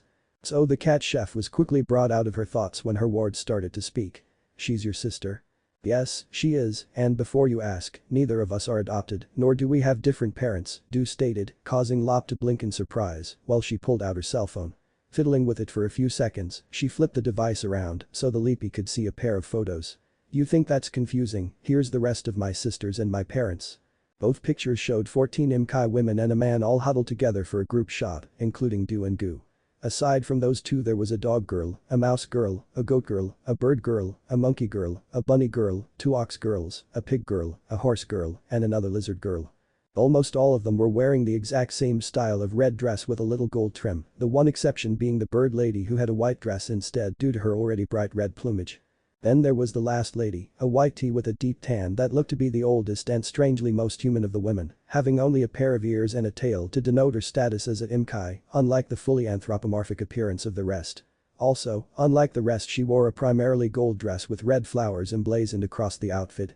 What was strangest of all though was how in one photo she was shown with little cat ears and a cattail, along with black stripes across her body and in her hair whilst in the other, she was shown with large rabbit ears, a little cotton tail, and devoid of said stripes. In both pictures though she is hugging the man, a rather average looking human and her husband if the rings on their fingers were to go by, as both smiled happily. Oh wow, how is that even possible? Long story short, our mother is a Kotobuki. Do couldn't help but giggle at the lost look on Lop's face as the girl took in the pictures. Reaching over, she gently tapped the bottom of her jaw to close it before pointing to the tiger rabbit woman in the pictures. She changes into a different species each year based on the 12 animals of the zodiac calendar. So, each year she had a child. They'd also be a different species, the otherworldly rabbit finished with an understanding nod while unwrapping the sucker that she'd been given by Goo and popping it into her mouth bleck. Only to immediately spit it back out with a disgusted expression. Hopping up from the couch, Lop rushed over to the kitchenette sink and wasted no time washing her mouth out straight from the tap. All the while a dumbfounded Do watched this all go, idly plucking the lollipop off her cheek where it had landed and giving it a curious lick. I guess she doesn't like carrot flavor. XXXXX. Down on the ground floor of the apartment building, Naruto could be found leaning against the wall just inside the entrance.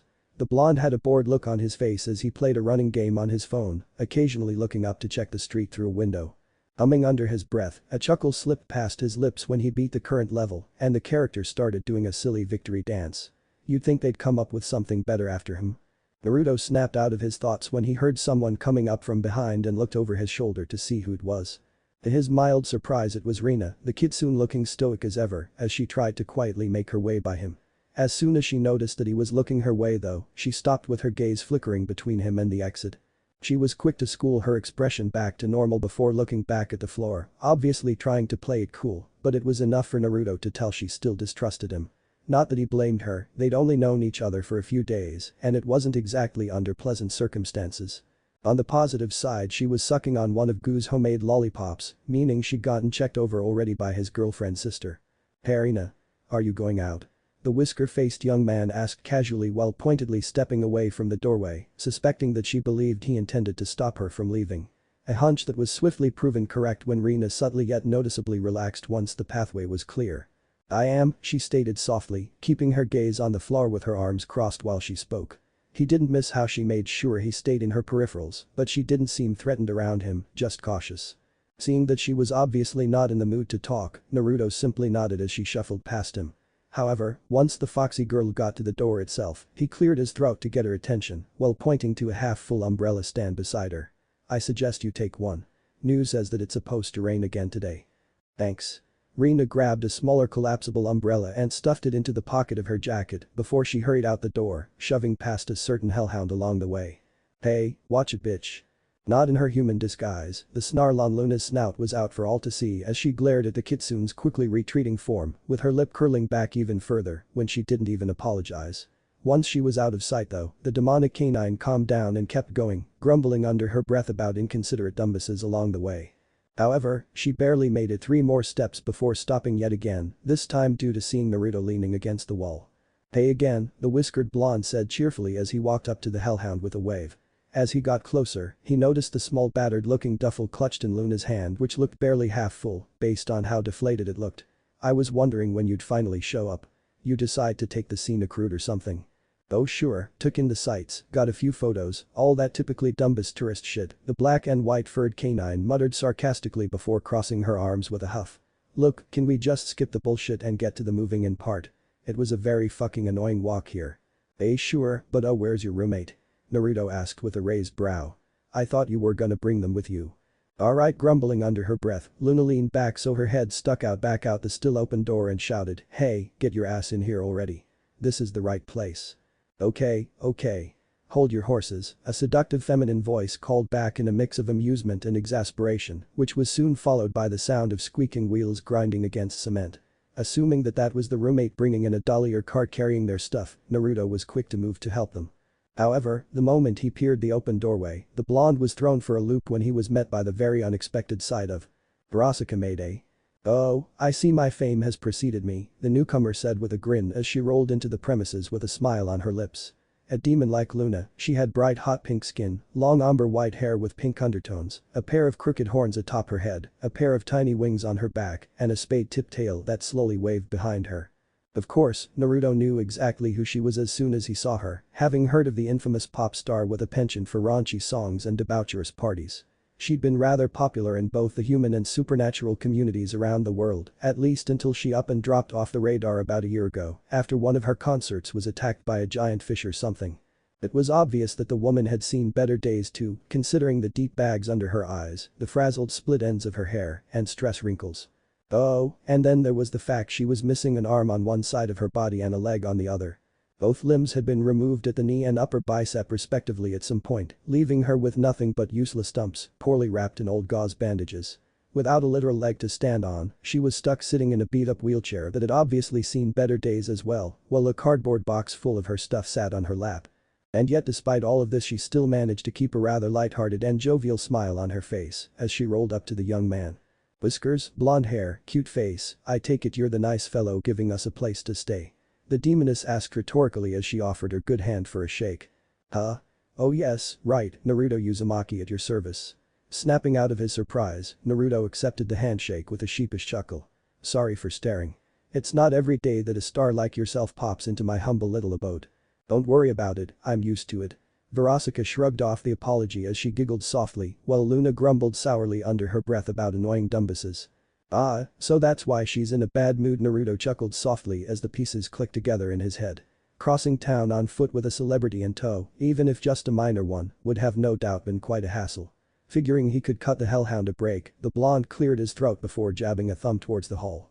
Well, how about I cut to the chase and show you gals to your room? You both are probably eager to get settled in. Yes, very much so, Luna stated gruffly, grabbing the handles of Veronica's chair and wheeling her down the aforementioned hall before the pop star could say anything. Not that the crippled singer seemed to mind as she gave the hellhound an amused look. Always gotta be a grump about something, don't you, Luna? Shut up or I'll dump you back at that shitty halfway house. But then who would you bitch to about your woes over a glass of Tito's? Stuff it up your ass. Maybe later, Veronica said coyly, making Luna roll her eyes before the succubus singer jabbed a thumb over her shoulder. By the way, you do realize that we need the stud back there to tell us which room we're staying in, right? Humming to a stop halfway, the gothic canine slowly doubled back down the hallway until her dull-faced expression met Naruto's amused one. Need some? Just show us to our fucking room already, she cut him off mid-quip, making the blonde and wheelchair-bound succubus laugh while the former led the two demons to the elevator. At the moment I've got you gals set for a room on the 6th floor, but if either of you'd rather something on the lower floors instead I can talk to Do-chan about seeing if we can work something out, Naruto told the pair after hitting the call button, his gaze settling mostly on Veronica. The fact said succubus did not miss if the bemused sigh that escaped her lips as she shook her head was to go by. You don't have to dance around the subject, I'm a slut not a bimbo, she stated, wiggling the stub of her lost arm for added emphasis. And while I appreciate the offer, that won't be necessary. I can deal with a little height. Alright, if you say so, but the offer is on the table if you change your mind, the whiskered teen said with a nod as he let the matter drop, for the time being at least. He knew how proud demons could be, and no doubt hers already stung enough from her current state, no need for wounding it further with his charity. Admittedly, he was more than a little tempted to ask what exactly happened to the pop star that left her in such a poor state. He assumed it had something to do with what happened at her concert, from the giant squid thing or whatever. However, that still begged the question. Why she wasn't just deported back to the rings. Everyone knew that dorks had enough trouble with their budget as it was, so keeping around a recently crippled succubus that they'd have to oversee all the medical expenses for just didn't seem like something they'd do. Not when they could have just dumped her back in hell and left it to some other schmuck to take care of her. I'll ask her about it later, Naruto thought with a shrug as the elevator pinged to tell them it had arrived before the doors slowly opened. He wasn't so insensitive to just ask someone he just met. Oh my god. What in the world happened to you? Huh? The whiskered blonde was swiftly brought out of his thoughts as he was pushed aside by a pink and white blur rushing out of the elevator. Quickly shaking off his surprise, he whirled around to find said blur, which turned out to be goo like he suspected, looking over Veronica frantically. Hi there, can I help you with something? The succubus asked with an awkward smile as the serpentine nurse got right up in her personal space. Rather than answering her though, Goo grabbed onto the residuum of Veronica's arm and giving the messy bandages a very disapproving glare before quickly undoing them as she reached into her bag. Naturally, this freaked the demon amputee out more than a little, and she immediately pulled her stub out of the weird woman's grasp. When Goo quickly latched onto the limb again though, Luna growled lowly, baring her claws as her hackles rose. However, both demons stopped cold when the nurse pulled out fresh gauze and, in the span of just a few seconds, completely rewrapped the stump. This has got to be some of the shoddiest work I've ever had the displeasure of laying my eyes on, the raven-haired serpent muttered bitterly under her breath as she moved down to the lust demon's missing leg after tossing the used wrappings into the trash. Gently poking at the loose gauze while her tongue flickered past her lips, her frown only grew as she swore under her breath. Ugh, they didn't even bother to properly disinfect the wound site or ensure proper suturing at all. It's a miracle you haven't developed an infection yet. Ah well, it was a prison doctor, so yeah, what did you expect? Veronica asked rhetorically with a shrug, calming down a little once she saw that the imkai knew what she was doing. I figured as much. I'd know these kinds of wounds anywhere. Bloody mantids. Shaking her head in disgust, Goo quickly finished rewrapping the leg before grabbing the box of the succubus's stuff off her lap and shoving it into Naruto's arms. She then grabbed the wheelchair's handles, pulling them out of Luna's grasp as she spun the entire chair around and headed for the front door. Or at least she was before Veronica squeezed the brake, causing Goo to stumble as the wheelchair came to a complete stop. Excuse me, total stranger that I just met, but where the fuck do you think you are taking me? Huh? Oh. Sorry, the serpentine imkai mumbled, first in confusion, then embarrassment as her brain caught up with her actions. Scratching her cheek with a sheepish giggle, she walked around until she was in front of the succubus again and held out her hand. My apologies, I tend to get a little tunnel vision at times when it comes to my job. I'm Dr. Gu Xingzuo, general surgeon, diagnostician, and primary care physician at your service. How fancy.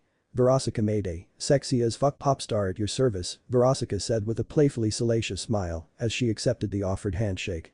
Now I ask again. Where the fuck were you trying to take me? To the hospital I work at, Gu stated bluntly, her gaze flickering to her fellow pink gal's arm and then her leg as her face crunched up in disapproval. The condition of your injuries is nothing short of appalling, and I simply cannot condone allowing such blatant medical malpractice to be left alone. So, if you'd please allow me to, I'll take you down to my office and we can get this situation rectified ASAP. Oh well, that certainly sounds like a swell idea. How much? Like a switch was flipped, Verosika went from sweet and playful to straight up deadpan, while her smile dropped straight to a frown, causing the raven-haired Imkai to blink in surprise. Pardon? The bill. How much do you plan to charge me for all this? The succubus demanded, crossing her one good arm across her chest and tapping her foot against the ground expectantly. Alright, billing that kind of slipped my mind, Gu coughed into her hand as her cheeks gained a light red blush at forgetting something so important. She couldn't go around dragging patients to the hospital to get treated for free, not unless she really wanted to lose her job or get slapped with a lawsuit. Just add the costs to my tab, Naruto chipped in suddenly, causing Verosika and Gu's attention to snap to the whiskered blonde. I'm already paying you to treat all the other new tenants, Gu. We might as well add in these two while you're here. Fair enough, the serpentine doctor said with a nod, turning back to her would-be pink patient. Does that work for you? Humming thoughtfully, Verosika rubbed her chin as she mulled over the idea for a moment before shrugging. What the hell? As long as I'm not paying for it, then I'm in. Fantastic. Then let's get going. As she spoke, Gu grabbed the push handles once more and led the crippled succubus away. However, she quickly doubled back once more in order to offer Luna a business card. Feel free to give me a call later if you want and we can set up an appointment too, okay? Whatever, the hellhound said in a dull tone, obviously not caring one bit even as she plucked the card out of the ravenette's grasp and stuffed it into a random pocket. Whether she didn't notice the dismissiveness or was simply not bothered by it, Gu finally left for real with Verosika in tow. The crippled succubus gave her roommate and new landlord a playful wave goodbye before vanishing through the front door. Well, that was fucking stupid, Luna cut Naruto off, grabbing Naruto by the collar of his shirt and dragging him into the elevator. Whoa, feeling a bit eager, aren't we? The blonde asked jokingly while straightening up his shirt and tucking the box of Verosika's stuff under his arm, more amused than annoyed at the sudden manhandling. Although his good mood did falter slightly when the demonic canine slammed the 6th floor button hard enough to dent the entire panel. That would not be fun buffing out later. Fuck off, I've had to deal with non-stop bullshit for hours, excuse me if I just want to get this crap over with already and have a drink, she muttered, tapping her foot against the floor impatiently as she glared at the digital counter, slowly ticking up at each floor they passed. I'd say it's only 1 in the afternoon, but I'm guessing that's considered about the normal time to start drinking where you come from, Naruto said with a chuckle, while Luna snorted and rolled her eyes, neither confirming nor denying his claim. You may want to hold off on the hard liquor though, you and I are going shopping after this. The blonde could almost swear he heard Luna's neck crack when her head jerked to the side, so her gaze was focused on him instead. The fuck you say? What, are you hard of hearing? I was pretty sure I was speaking quite clearly, the blonde said cheekily, while taking the lead once more when the doors opened with a soft chime. Jokes aside, I said that we're going shopping after you get settled in, specifically for clothes. No offense, but you are in desperate need of some new threads. Gritting her teeth, Luna stomped after Naruto with her fists trembling from the barely restrained urge to rip something to shreds. How I dress is none of your fucking business, ass. And how you dress isn't the problem, Naruto cut her off, a chuckle slipping past his lips at the dumbfounded look on her face before he continued. The problem is you obviously only have one outfit to wear and said outfit is practically ready to fall apart. Your shirt is barely being held together by shoelaces, zip ties, and a safety pin that's about 2 seconds from breaking for starters. And as if on K, there was a soft snapping sound before the threads on Luna's shirt went slack and the whole thing started to slide down her torso. Her eyes went wide, while Naruto quickly averted his gaze as her ample chest was exposed for all to see. Shit. The hellhound dropped her bag and reached behind her back with both hands to pull the cords taut again, covering her puppy's back up. Fiddling around blindly for about a minute, she eventually managed to knot the threads together to keep them from slipping again. Once she was done, Luna brought her hands back around to reveal a little safety pin that was missing its needle clutched between her claws. Scowling, she flicked it aside before getting right up in Naruto's face with a murderous glare. You? Saw. Nothing. Normally this would have been the point where someone crapped their pants out of sheer terror or at the very least cowered a little. And yet Naruto didn't even so much as flinch as the furious hellhound towered over him threateningly. He just kept standing there with that same small smile on his lips before his hand shot up and right in front of Luna's snout in the blink of an eye. Then, faster than her brain could even register what was happening, he gave the demon dog's nose a sharp flick that made her recoil with a yelp. Ow. The fuck? Just because I don't mind your attitude doesn't mean that I will tolerate getting threatened for something out of my control, Naruto stated while fishing out a set of keys from his pocket. He ignored the glare Luna was giving him yet again, while cupping her snout in favor of slotting one of the keys into a door marked 6F. Swinging the door open to reveal an empty plain apartment, he set Rosaka's stuff down just inside before stepping aside and tossing the keyring to Luna. Welcome to your new home, take some time to. This time it was Naruto's turn to be cut off as Luna stomped by and slammed the door shut behind her. Okay, I'll be back in an hour to take you shopping. I never said I was going. The hellhound shouted back, making Naruto roll his eyes with a sigh. Are you really turning down free new clothes? Fuck you. Pass. I have a girlfriend already. See you in an hour. DRRRR. End chapter. Flashback. Beat the meat. Naruto grunted as he slammed a meat tenderizer into the side of a slice of beef, sinking the studded hammer deep into the flesh. Pulling it back out with a grunt, he raised his arm high to give it another whack. Hold it right there, mister. However, before he could bring the hammer down again, a slender orange and black fur-clad hand clasped around his wrist. Looking over his shoulder, the whiskered blonde was not surprised to find Do standing behind him, shaking her head in disapproval. What's wrong, Do? Did I forget something? Yeah, I told you to tenderize that filet mignon, not pulverize it. As she spoke, the tigress slipped in closer, standing directly behind the young man as she lined her hands up with his. Moving their free hands to the edge of the expensive cut of beef, she had Naruto hold it firmly in place before they raised a hammer together. You can't just wail on it wildly like that or the meat will fall apart when you cook it. Try a bit softer. Okay, so like this? Naruto asked as he brought the tenderizer down again, not quite as hard as the first whack, but still enough to make a muffled thump ring out as the table shook a little. Better, but you're still using too much force, Do said, tightening her grip a little as she moved the blonde's arms for him. Resting her chin on his shoulder so she could see better, she puppeted his arms as she had him pound against the steak with strong but swift strikes. That's more like it, you want to pound it just hard enough to loosen up the muscle so those tasty juices can really seep in deep. I see, Naruto stuttered out, trying to focus on his work and not the wonderful feeling of Do's silky soft fur brushing against his skin, nor the soft tickle of her breath on his neck. He had a job to do, he needed to pay attention, he had to. The blonde's breath hitched when he felt Do's tail curling around his waist before slowly weaving downwards to coil against his inner thigh. A blush erupted across Naruto's cheeks as he bit his lip, doing his absolute damnedest not to react. There we go, all done, thankfully, he didn't have to suffer for long as the steak was soon fully tenderized and Do let him go, moving to his side instead as she held up their handiwork. And that is how you tenderize a steak properly, you got all that, Naru? I will never forget. Was all the blonde said with a nod, while internally he was thanking every god he could think of. Great, now get that puppy all seasoned up and ready for the skillet, chop chop. The tigress stated with a snap of her fingers, to which Naruto saluted with a quick yes ma'am before rushing off. Once he was on the other side of the kitchen though, Do's smile grew just a tad more mischievous as she subtly licked her upper lip. Oh, that boy is just too much fun to tease. Alright everyone, we're opening in 20 minutes and boss wants everything triple checked. Naruto, or rather a clone of him, called out as he paced through the main floor of the restaurant alongside a half-dozen other clones. Each of them was dressed in red and black waiter outfits with matching hats that covered their golden locks and cloth masks to cover their whisker marks, thus leaving them all looking nondescript. And to top it off was the logo for the restaurant itself, a chibi fox and chibi tiger curled together atop a cinnamon roll-shaped cloud, which was sewn onto the backs.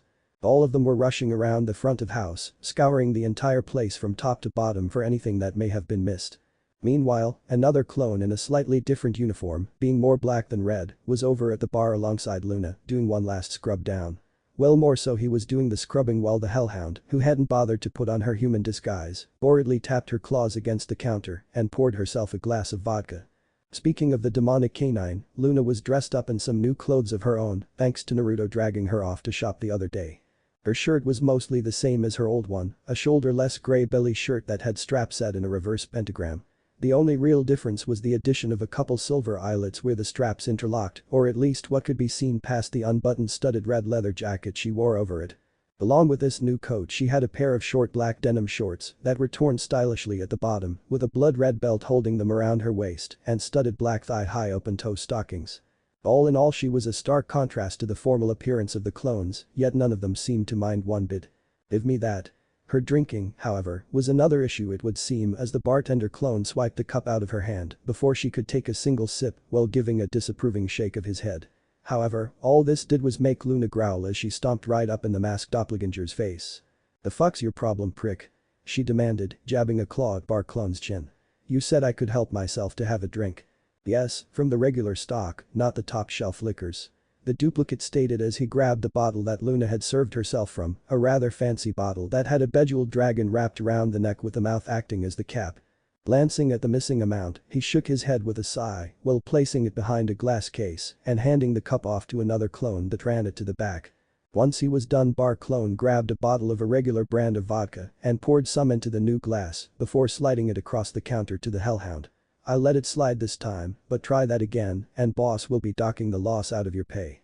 "Oh whatever, so I'll be out a couple bucks, big fucking whoop," Luna said while rolling her eyes, flopping into a seat as she downed half her drink in one swig. "I'm so ska. The cheapest liquor in that case is 3,000 a shot." Ed, the demonic canine's voice cracked a little and she almost dropped her drink when the masked duplicate informed her of the cost. 3,000. For one shot considering the size of her glass, which was a lot bigger than a shot, that was well a lot of fucking money. "I'll take your shocked silence as a understood boss, won't happen again," the clone said with a nod before going back to scrubbing the counter down once more. Meanwhile, in the kitchen, 15 minutes till opening. "Now are you two absolutely sure you're up for this?" the real Naruto asked in concern as he stood before the two most recently hired employees of his and Du's restaurant, Lop and Hana. The ladies were currently adorned in waitress outfits which bore the restaurant's logo as they sat before the blonde, who was dressed in a stereotypical chef outfit. "Yes sir, I'm ready to go." Lop seemed quite eager to get started, smiling confidently as she sat up attentively with her arms crossed over her lap. On the other hand though, Hana was much more subdued as she just stared at floor submissively while nervously fidgeting every few seconds.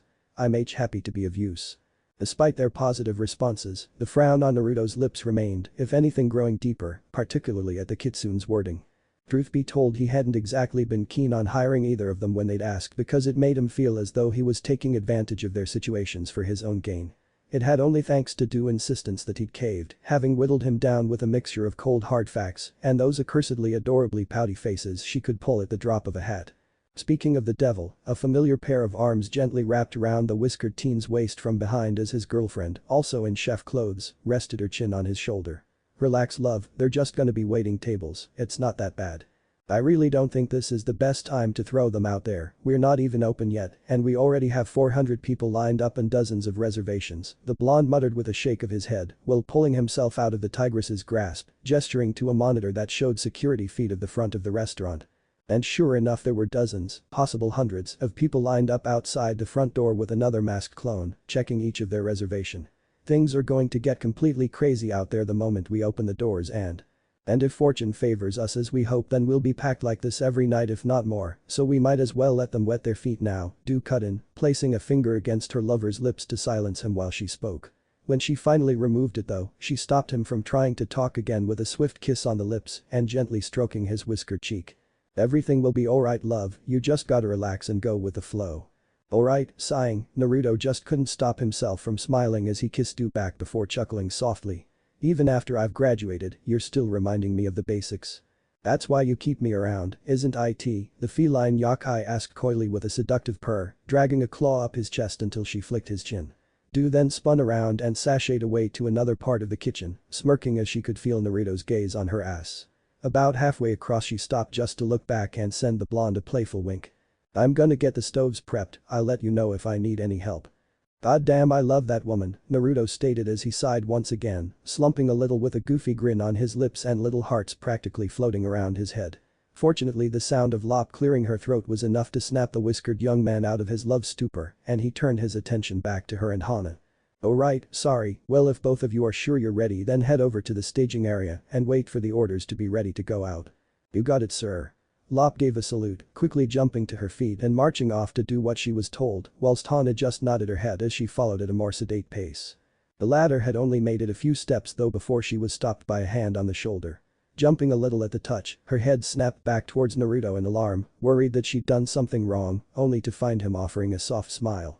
"Don't be afraid to stop and take a break if you begin feeling overwhelmed, Hana," he told her while subtly gesturing to a door off to the side marked break room. "Employees only. Waiting tables can be a lot more taxing than people think, especially when you're just starting out, so make sure to pace yourself.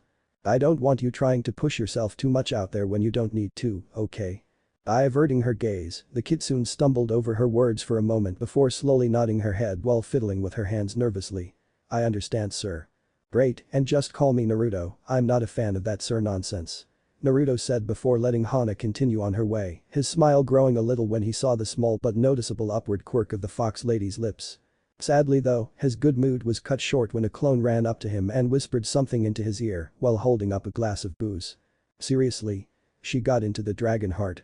he asked with a deadpan, his frown deepening when his duplicate just nodded in response. Swiping the glass from them, he took a small sip of the liquor before sighing in exasperation. "Fantastic, go report to Diane so she can mark up the loss, then make sure it doesn't happen again." "Hi boss." The clone gave a salute and ran off, leaving the original to himself as he polished off the rest of the vodka. Just because he couldn't sell it didn't mean he'd let such high-quality stock go to waste after all, and it wasn't like one drink would be nearly enough to get him tipsy. It was however enough to keep him from noticing the figure sneaking up on him from behind, silently stalking closer and closer until they were in range to strike. In the blink of an eye, Naruto's vision was enveloped by darkness by a pair of paw-like hands while the unknown person sidled themselves up against him. He tensed upon feeling a large pair of breasts smoosh against his shoulder blades while the newcomer's breath tickled his neck. SWHO, any worry the whiskered blonde had immediately melted away into surprise when a soft yet heavy voice that had a mild accent whispered teasingly into his ear. "Nala?" The voice giggled as the hands blocking Naruto's sight moved, with the otherworldly young man wasting no time whirling around to face his assailant. His lips almost instantly split into a huge smile upon seeing a familiar lioness yokai standing before him with an amused smirk of her own.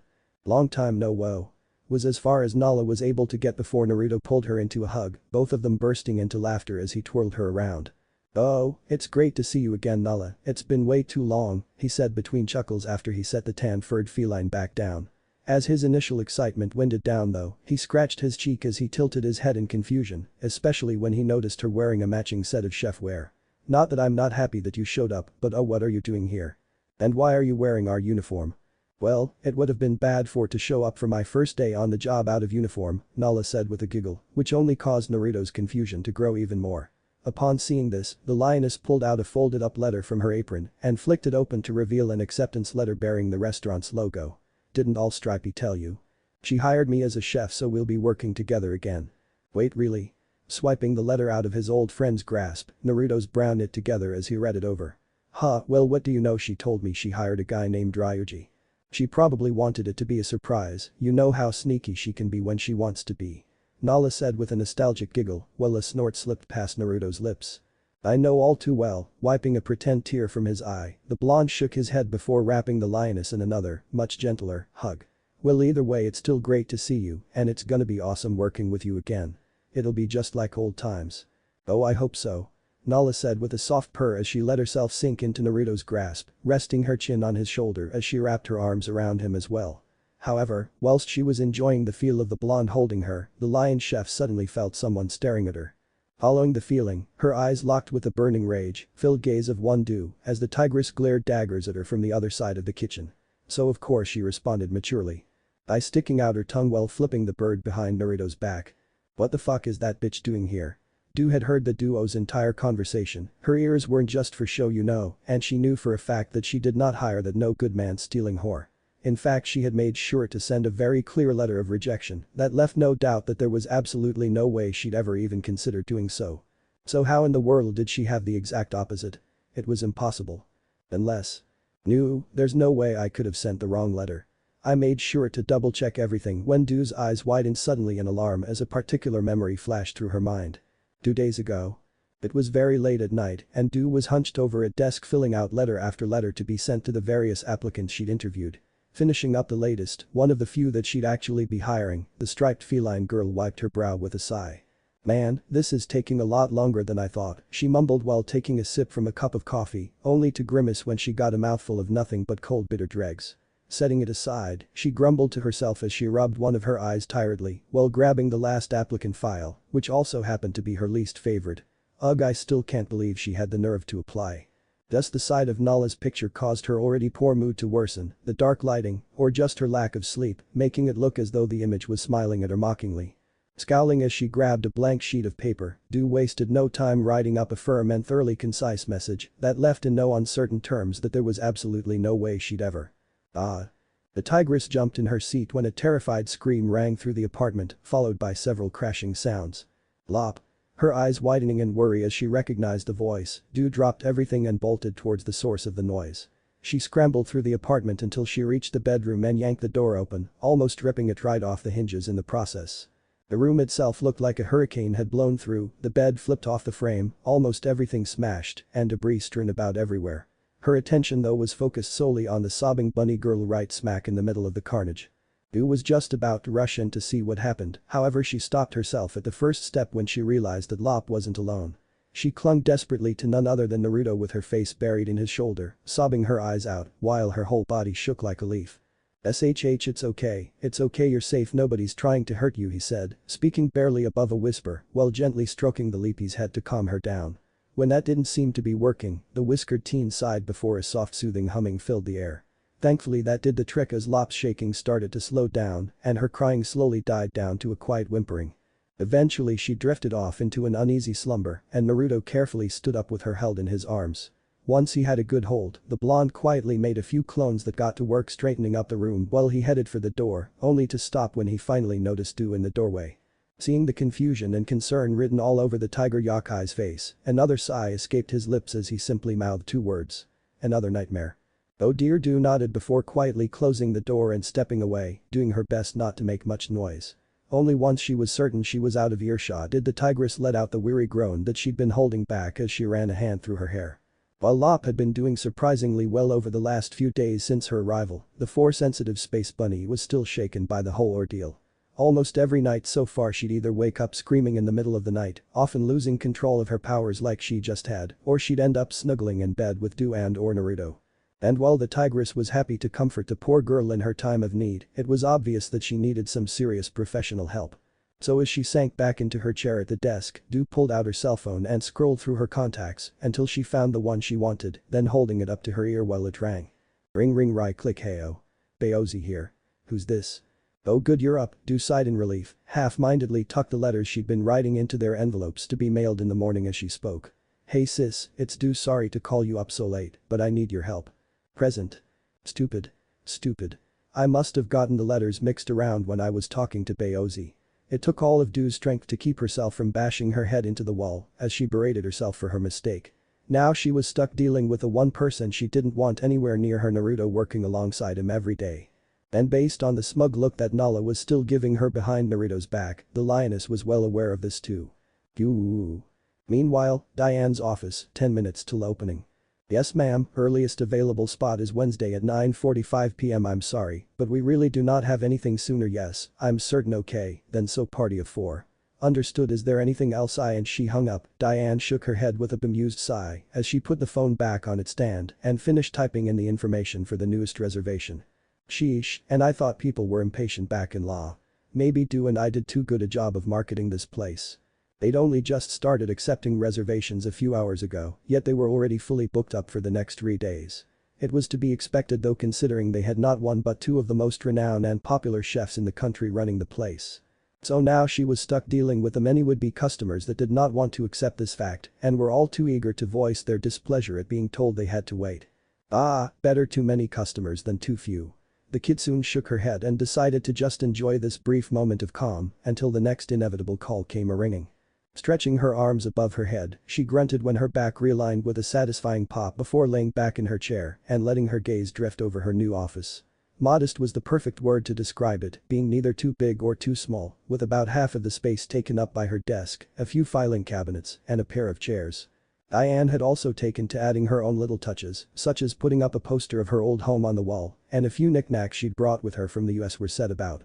She'd even been able to customize her computer a little, although that mostly amounted to putting a few stickers of her old college on the tower and picking a cute background screens of her. But sadly, the former governor didn't get to enjoy her peace for long before the phone went off once more as expected, forcing her to quickly sit up and answer. "Hello and thank you for calling," she started to say, only to be cut off by fast talking on the other end of the line. "Yes, that is us, how can I?" Once more she was cut off by the caller. "Yes, we and again. Well, if you'd like to make a and yet again. Oh, for crying out loud, could you let me finish a seno? You want to order a delivery?" To help bolster business for the official opening, Naruto and Do had been doing delivery orders for a couple of months already. And thanks to the former's clones, they had a near-flawless record of on-time arrival and customer satisfaction. Apparently it would have been perfect if not for a small incident involving a clone, an oil spill, and a box full of thumbtacks. Diane was soon snapped back to the present when the caller started talking once again. "Ah yes, we're still accepting them, shall I go through our wedding palette sampler? Are you sure?" "No, we're not out, I'm just trying to." It's one of our most ex biting back a scathing retort as the customer continued to keep cutting her off every 2 seconds. The peach-furred fox couldn't help but roll her eyes in exasperation. She could understand if the dude was excited, assuming the guy was planning to get married considering his order choice, but he could at least let her do her job. Whilst this was going on, one of Naruto's clones walked in, looking like it needed to speak with her, but quickly took a seat without a word when it noticed she was on the phone. "I understand, sir, if that is all then I'll just need your name and address to receive the delivery, date you'd like it to be delivered, and your payment information." Thankfully, by some small miracle, the caller finally kept quiet long enough for her to get a word in edgewise. At the same time, Diane pulled up an order form on her computer, filling out the type of order and costs. And how do you spell that?" Alright, and the address?" "Yes, we deliver to the underworld." "Alright then, when would next week?" "Yes, we take." Alright, got it. That should be all, thank you for business, and I hope you are satisfied with your order." Almost as soon as those words left her mouth a cross look formed on the fox's face and she pulled the phone away from her ear like it burned her. Her lips curling into a scowl, she may have put it back on its stand with just a tad more force than necessary. "Pervert. Tough customer I take?" Naruto's clone asked rhetorically, earning itself a dry look from Diane before she rolled her eyes once again and focused back on her work. Less tough, more irritating, especially how he kept referring to himself in the third person for some reason, and I could have done without him offering to satisfy me, she grumbled while typing in the last few details and forwarding it to the original blonde to be completed. Once she was done, the suit-clad yokai took a few deep breaths to calm down before continuing. "So what can I do for you? Does Doer Naruto need something?" "Sort of," the duplicate said, making a so-so motion with his hand as he spoke. "Boss told me to let you know that Luna accidentally got into the dragon heart and we're down 8 ounces. I'm sorry, she accidentally got into the third most expensive alcohol this place carries. The stuff that's supposed to be kept in a reinforced locked case unless being served." Diane asked incredulously, to which the shadow clone nodded his head. "How?" "Well, she does have a key, being a bartender and all," Naruto stated with a shrug. "Boss just forgot to warn her how much that stuff cost beforehand, so she didn't think it was a big deal to help herself. That's been fixed though." "Oh, I'm sure it has." Sarcasm dripped from the kitsune with each word while she unlocked a drawer on her desk and pulled out a thick ledger. "At least until the next time she causes trouble." "Come on, Diane, don't be so harsh. I know that foxes and hounds don't usually get along, but she's not that bad." "That has nothing to do with it," Diane stated with a huff, her tail swishing behind her rapidly in clear annoyance as flipped through pages until she found the one she was looking for. Grabbing a red pen out of a holder, she quickly jotted down the loss before slapping the whole book shut and tucking it away, making sure to lock the drawer back up tightly. "Didn't she almost maul your arm off just to avoid getting a few shots?"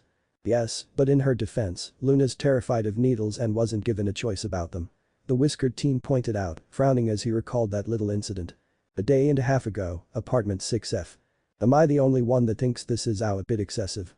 Naruto asked with a dull look, flinching slightly with his face scrunching up in a pained grimace as he spoke. The reason for both his question and pain was due to the very angry hellhound he was holding in a headlock on an old couch whilst she clamped her jaws deep into the forearm of his free arm. Luna was growling in pure fury as she furiously dug her teeth into the blonde's flesh, jerking left and right with all her might trying to rend the limb off. Yet Naruto's grip never wavered as he kept the demonic canine's head firmly in place, even as his blood poured down both his arm and her chin. She would have probably also been ripping his face off if not for the pair of clones sitting on her back, one holding her hands down and another keeping a firm hold on her thrashing tail. Meanwhile, a third clone was on the other side of the table holding her legs while Goo prepped several injections. SHH easy Luna, it's gonna be okay." Back at Luna's head, Barasaka rolled up in her wheelchair and gently scratched the demon dog's head to hopefully calm her down. It's just a quick little poke, then we can have some drinks, buy ourselves some good shit and get totally shit-faced. This seemed to work a little bit as Luna's hackles lowered a tiny bit and she stopped thrashing as much, though she was still growling quite aggressively. But seriously, is this really necessary, Tang? Given a little breathing room, Naruto turned his head to the last occupant of the room, a tall horse-like yokai covered black and white fur with long blonde hair that covered one of her eyes. The now named Tang was a police officer, if the peaked cap atop her head and badge hanging from her waist was to go by, and also another one of Do's many sisters, as evident by the iconic red dress she wore. I'm sorry for dragging you into this, Naruto, she mumbled softly, just barely above a whisper, tapping her hoof-like fingers together as she stared at the floor shyly. But getting these S-shots is mandated in her parole. She was supposed to get them when she was first let out, but well.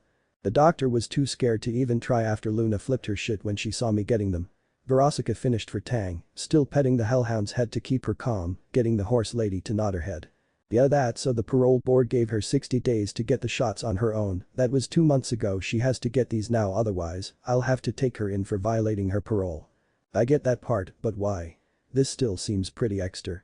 Because demons like us are natural super spreaders for mortal diseases, why do you think people call us the bringers of pestilence? Verosika cut the blonde off with a dry look. Oh right, makes sense, I'll shut up now. Alright, first up the penicillin shot, keep her steady, Gu told the clone holding Luna's legs, who nodded before closing his eyes as the snake girl pulled down the hellhound shorts just enough to expose a butt cheek. Wiping a spot down with an alcohol wipe, she carefully removed the safety cap on the needle and lined it up. And there. Tang and Verosika both flinched as Luna yelped extremely loudly the instant needle met flesh, before thrashing even more with a wild look in her eyes. The latter was forced to wheel back when the enraged demon dog managed to get Naruto's arm out of her mouth and snaped at her wildly. I'm gonna fucking kill you assholes. Let me go right now. I'll rip your guts out. Thankfully, Naruto and his clones were able to keep her put until she tired herself out and she flopped back down with a pitiful whimper. There we go, see, that wasn't so bad. Verosika said, rolling back closer to continue rubbing the hellhound's head once Naruto had her gagged again. Fufu. Luna mumbled around the arm in her mouth, though she had at least stopped growling. Okay then, 1 down, 5 more to go. Waff, never mind. Present. So it was either get the shots or go back to prison, huh? Sounds like she'd have preferred prison. Diane stated dryly, before cocking a brow when Naruto's clone shook his head. She was the one who asked me to hold her down for the shots, said, and I could make damn sure I get those fucking things, because there ain't no fucking way I'm ever going to the Satan damned place again. Wait, she asked you to make sure she got them and then tried to rip your arm to stop you from giving her them? If she had a hairline, the kitsune's eyebrow would have disappeared into it from how high it rose up. How does that make sense? Since when does anyone who's scared out of their minds make sense? The whiskered teen countered, making Diane frown but not in agreement.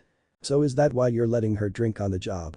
Partially, but only as long as she doesn't have enough to get herself drunk, which I'm not too worried about, the clone said with a chuckle. Boss took everyone out for drinks after the shots, and it took almost 3 cases of whiskey just for Luna to get buzzed, and she kept griping how weak it was. Guess liquor on earth ain't as strong as down in the rings. If you say so. It was clear by the tone of her voice that Diane wasn't exactly convinced, but she allowed the matter to drop for the time being. Well, that and the phone was ringing again, meaning she actually had to get back to work again. Hello and thanks for calling. Yes, that's us. How can I? Well, here we go again. Restaurant entrance, 5 minutes till opening. Naruto and Do stood side by side with smiles on their faces as they looked at the people all lined up outside the door just waiting to get in. You know, I almost can't believe that we're finally here already, the whisker-faced young man said, chuckling softly as he wiped the corner of his eye. Feels like only yesterday we bought this place up. Remember? Oh, I remember, all right. I remember thinking this was the sorriest dump I ever laid my eyes on, and you told me. Anyone can buy some generic cookie-cutter place fresh off the lot, but we're gonna make this place all our own. The couple said together before bursting into laughter at the same time, Do leaning onto Naruto for support as they reminisced. That had to be the cheesiest line you ever said, and I loved it so much, the tigress said between giggles as she rested her head against Naruto's chest, purring in sync with his heartbeat. So is it everything you imagined it'd be? Almost, the blonde stated with a sigh while wrapping an arm around his girlfriend's waist in a hug as they watched the last few minutes till opening slowly tick by. At the 1-minute mark he reached over and pressed a small button that was covered by a lockable case, causing the sign of their restaurant Fluffy Foods Fantasia to light up. Each of the words was stylized differently, fluffy shaped as giant marshmallows, foods as different types of ice cream, and Fantasia as cake getting a slice taken out, all above their logo of a chibi fox and chibi tiger, riding on cinnamon roll shaped cloud. There's just one thing missing. And what is that, love? Du asked curiously, before blinking when she felt Naruto lacing his fingers with hers. It wasn't him holding her hand that was surprising though, rather the hard velvety lump she felt sandwiched between hers and his. His smile growing at the adorable look of confusion on the cat Yakai's face, Naruto slowly raised their hands up together before pulling them apart just enough to reveal the little black box clasped between them. Knowing that you'll always be by my side, no matter what. The world went silent for Du, her heart skipping a beat the instant her gaze laid upon the tiny velvet-covered box sitting in the palm of her and Naruto's hand. Her eyes grew wide and her jaw dropped like a stone as everything in the world just stopped existing to her except her, the blonde, and that box. Eventually, after what felt like an eternity, she tore her gaze from it to look at Naruto who was still smiling at her. "Naruto, are you is this?" She couldn't even finish her question, the words seeming to get stuck in her suddenly very dry throat. Not that Naruto minded at all as he gave her a kiss on the forehead with a soft chuckle before using his thumb to guide hers to the case's lid. With a gentle flick the lid popped open to reveal a rose gold engagement ring, with the top crafted into a pair of intertwined hearts inlaid with diamonds. And at the very center of the hearts was a pair of orange diamonds that glistened in the light of the sign. "Yes I am and yes it is," he said softly yet confidently as he plucked the ring from its case and held it up, though the slight shaking of his hand belied his inner nervousness. "So what do you say, Du, shall we take this next step together?" "Absolutely, love." Du was nearly blinded by how brightly Naruto smiled upon hearing those two words as she let him slip the ring on her finger. Looking at it again, tears of pure joy started to well up in the tigress's eyes before she threw her arms around Naruto's neck and pulled him into a deep kiss. The now empty ring box clattered to the floor as the couple held each other close, either unaware or not caring of the muffled cheers and camera flashes from the other side of the doorway from customers that had seen their little moment. Nor did they pay any mind to Luna making a gag me gesture behind the bar until Bar Clone nudged her back to work. As much as both of them wanted that moment to last forever though, the chime of the clock soon brought them back to the present. "Well, looks like it's time, shall we open our doors, love?" Du asked with a grin that Naruto shared. "I do believe we shall," he said as he gave her another kiss before they walked to the doors together, still holding each other close.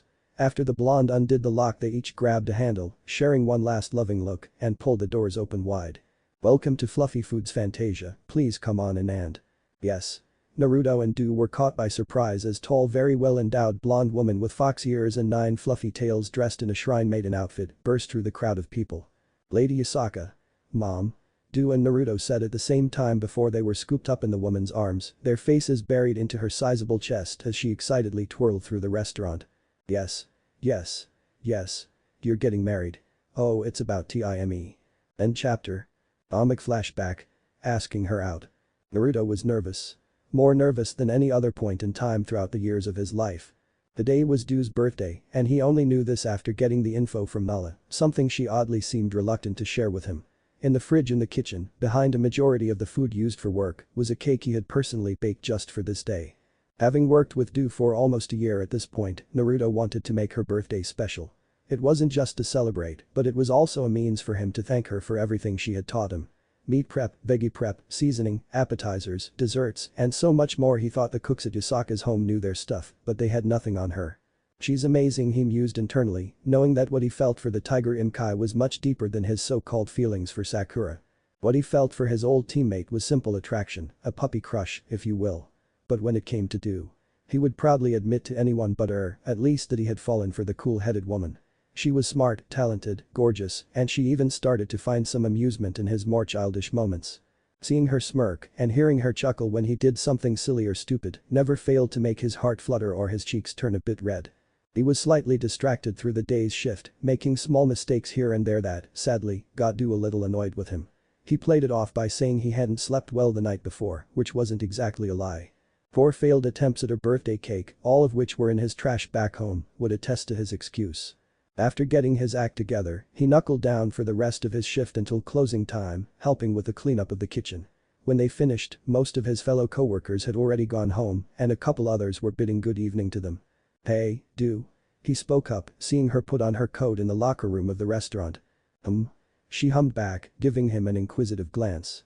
"You mind hanging back for a bit? I wanted to give you something." She raised a brow at his nervousness, having grown used to his confident attitude and cheerful persona. The man before her looked almost anxious about something. "Okay," she replied. "I'll wait by the bar." "Right." Naruto bid, watching her leave the kitchen. When she was out of sight, he went to the fridge and pulled out her cake before placing it on a tray and covering it with a lid.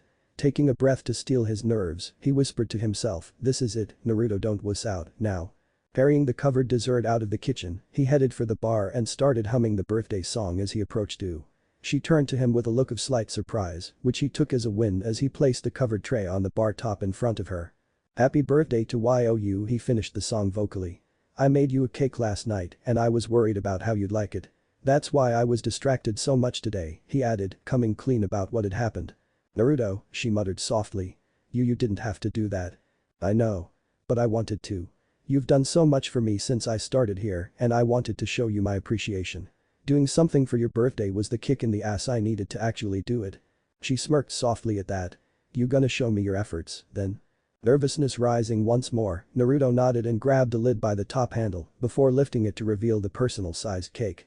His eyes were closed, not wanting to see her expression at what was written in icing. Du curiously eyed the cake, smelling it to be chocolate with a vanilla icing on top, despite the orange coloration of the sugary spread. However, it was the words written in red icing that caught her immediate attention. "Happy birthday, Du. Will you go out with me?" "Did he really just?" she mused, looking to the blonde human out the corner of her eye and spotting his closed eyes and nervous stature. "Well, gotta give him some credit. This took balls." "Do you like it?" she heard him ask, noting that he had yet to open his eyes. "It's chocolate cake with vanilla icing and I used orange food coloring to have the colors match your fur. The red icing is meant to match that dress you wore during the Christmas party here at the restaurant. I also tried to." "Naruto," she cut off, knowing that his nerves were making him start to ramble. "Look at me." Swallowing heavily, his eyes slowly opened to the side of her, giving him a straight look. "Yes. Let me just say, right now, that this," she gestured to the message on her cake, "was stupid. Belsy, but stupid." He winced at her blunt review of his attempt to ask her out and he was afraid that this had ruined the friendly relationship that they already had. "Did I ask too early? Or is she not looking to date right now? Or maybe I..." "Stop ranting in your head and listen to me," she cut off his thoughts, having seen his small panic attack on his face. When she had his attention, she continued, "Look, I appreciate you doing this for me and I'll admit that I've enjoyed working with you and teaching you what I know. You're also a really nice guy, sometimes a little bit too nice, but it's sweet to see." Despite wanting to blush at the compliments thrown his way, Naruto was waiting for the inevitable rejection. He'd seen this plenty of times back in the Hidden Leaf, in some of the novels he's read, and in some of the movies he had watched. Right now, his heart was begging for her to just get it over with. "And, well," she continued before to his surprise her cheeks dusted slightly red. "I was actually thinking of asking you out sometime. You just beat me to it." "I did what now?" he mumbled, his brain fried from what was happening. Snorting in amusement, she clarified, "What time will you pick me up?" It took a moment for him to reboot his brain and when it did, he was a brilliant redditor accepting his request to take her out. I'm free right now," he attempted. Smirking at him almost sensually, she stood up and replaced the lid on her cake before handing him the tray. "Now's good. Put that back in the fridge and we'll go to a bar down the street." His legs were cemented where he stood as he watched her grab her handbag and head to the doors of the restaurant. She stopped and looked over her shoulder, piercing him effortlessly with a smoldering eye. "You coming?" she asked with a smirk, prompting him to rush to the kitchen to put the dessert back and grab his things. "He had the guts to try something different when asking me out and at least he isn't slobbering over my body all the time like most guys. Let's see how you do tonight, Foxy. Welcome to Fluffy Foods Fantasia, please come on in and..." "Yes." Naruto and Du were caught by surprise as tall, very well-endowed blonde woman with fox ears and 9 fluffy tails dressed in a shrine maiden outfit burst through the crowd of people. "Lady Asaka." "Mom." Du and Naruto said at the same time before they were scooped up in the woman's arms, their faces buried into her sizable chest as she excitedly twirled through the restaurant. "Yes. Yes. Yes. You're getting married. Oh, it's about time. And now. Oh, my baby boy is getting married. I can hardly believe it. This is officially the greatest day of my life." "We heard you the first 100 times, Mom," Naruto mumbled, his cheeks flushed as he dangled in Yasaka's grasp like a kitten while she danced around in the kitchen. This had been going on for nearly an hour now and it didn't seem like it'd be stopping anytime soon. His clones refused to intervene on the premise that they wished to avoid the same fate, same with his fiancée who'd only just managed to slip free of the ecstatic kitsune's grasp a few minutes ago. Meanwhile, the rest of his employees just weren't sure what to do about the busty blonde beauty that was manhandling their boss. Doesn't this bring back memories? Nala asked Du with a giggle that the tigress shared as they worked together to prepare orders that were piling in for them, thanks to the waiter clones. Yeah, like the time she thought I was pregnant when I had that stomach bug.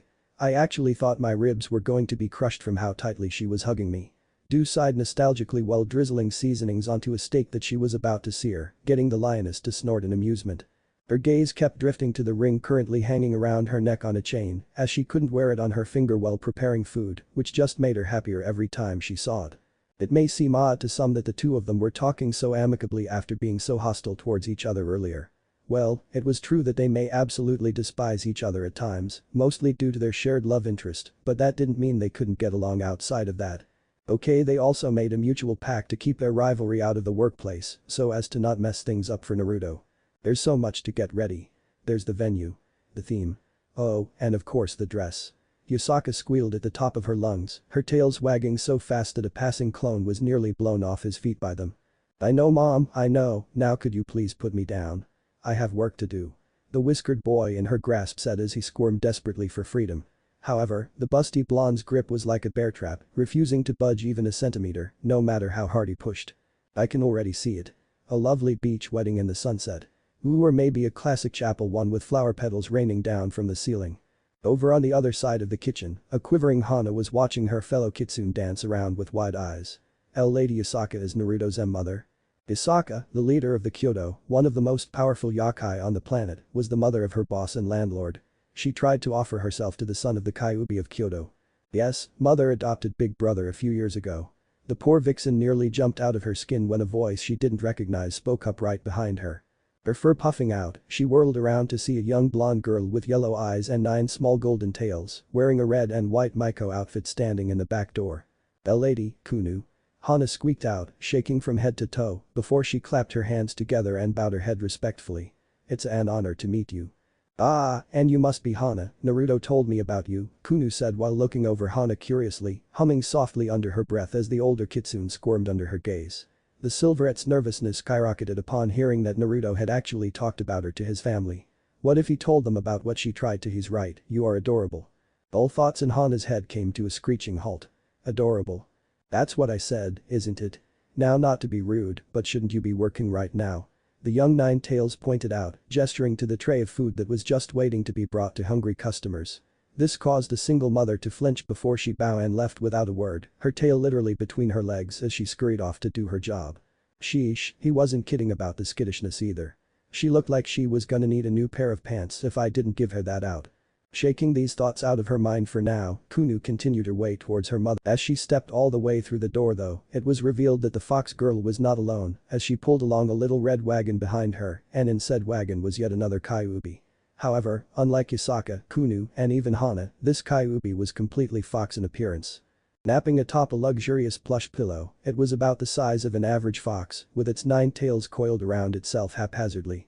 Its fur was a predominant deep orange-red color with black marks over its eyes that stretched across its long ears.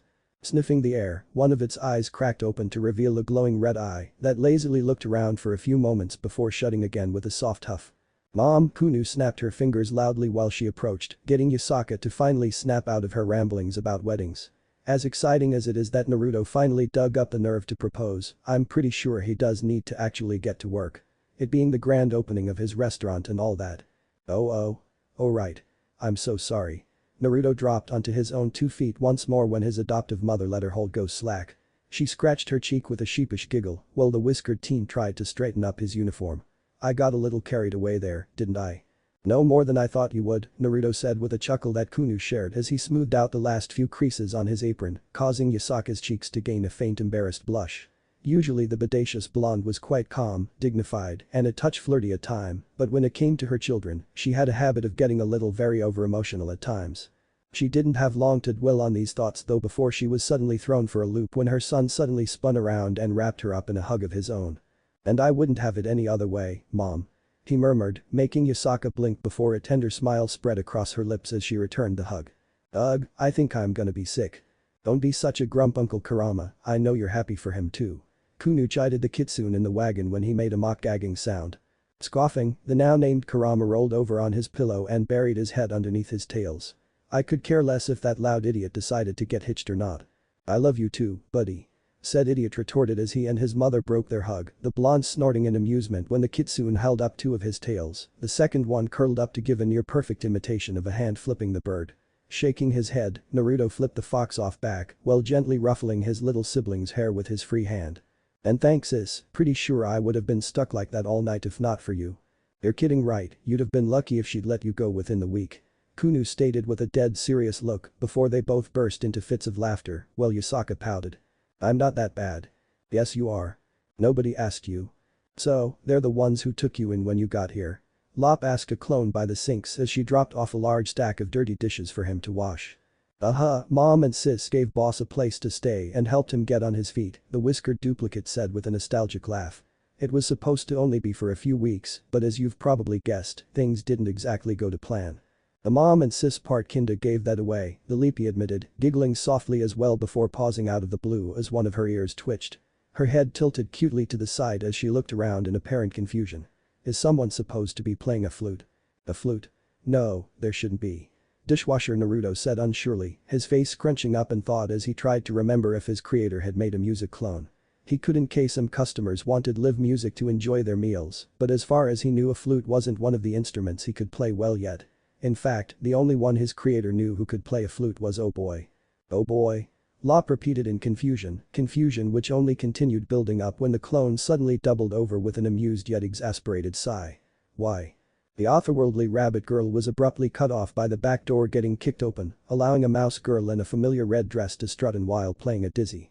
She was very short, barely over 4 feet tall, although she looked a bit taller thanks to her large ears with short black fur and 2 long braids. Oh here we go, Du muttered dryly, though her apparent annoyance was belied by the smile on her lips. Only once she was all the way inside did the mouse yakai stop playing, twirling her bamboo flute dramatically before tucking it under her armpit and posing cutely with a salute. Heyoujima Shingzuo is in the building. Hey Jima, I was wondering when you'd show up, Naruto waved to the musician, who smiled brightly and jumping onto the blonde, wrapping her arms around his neck. Though due to the height difference between them, this left her comically dangling in the air, not that she seemed to mind one bit. Was starting to worry you wouldn't make it actually. And miss your and Du's big night. Fat chance. Jima exclaimed with a shake of her head, planting a kiss on Naruto's cheek before letting herself drop back to the floor. Not 2 seconds later she squeezed herself between Du and Nala so she could give the former a hug too. And I gotta say, you guys really knocked it out of the park. This place looks amazing. That's what we were going for. The tigress said while patting her sister on the head. Now, where's? Woohoo. A fluffy brown furred dog lady charged into the kitchen and jumped at Naruto, who reflexively caught her by the waist. Opening day. It's here. Woo. And you're energetic as always, Habeozi. Rolling his eyes good-naturedly when the canine yakai just cheered again in his grasp, Naruto held her close so she could give him the hug she was desperately trying to. A sigh escaped his lips when Baozi immediately latched onto him and buried her head in his shoulder to nuzzle while her tail wagged like crazy. Hey, no hogging. It was not the last though as she was abruptly yoinked away a few seconds later by a pair of twin ox girls.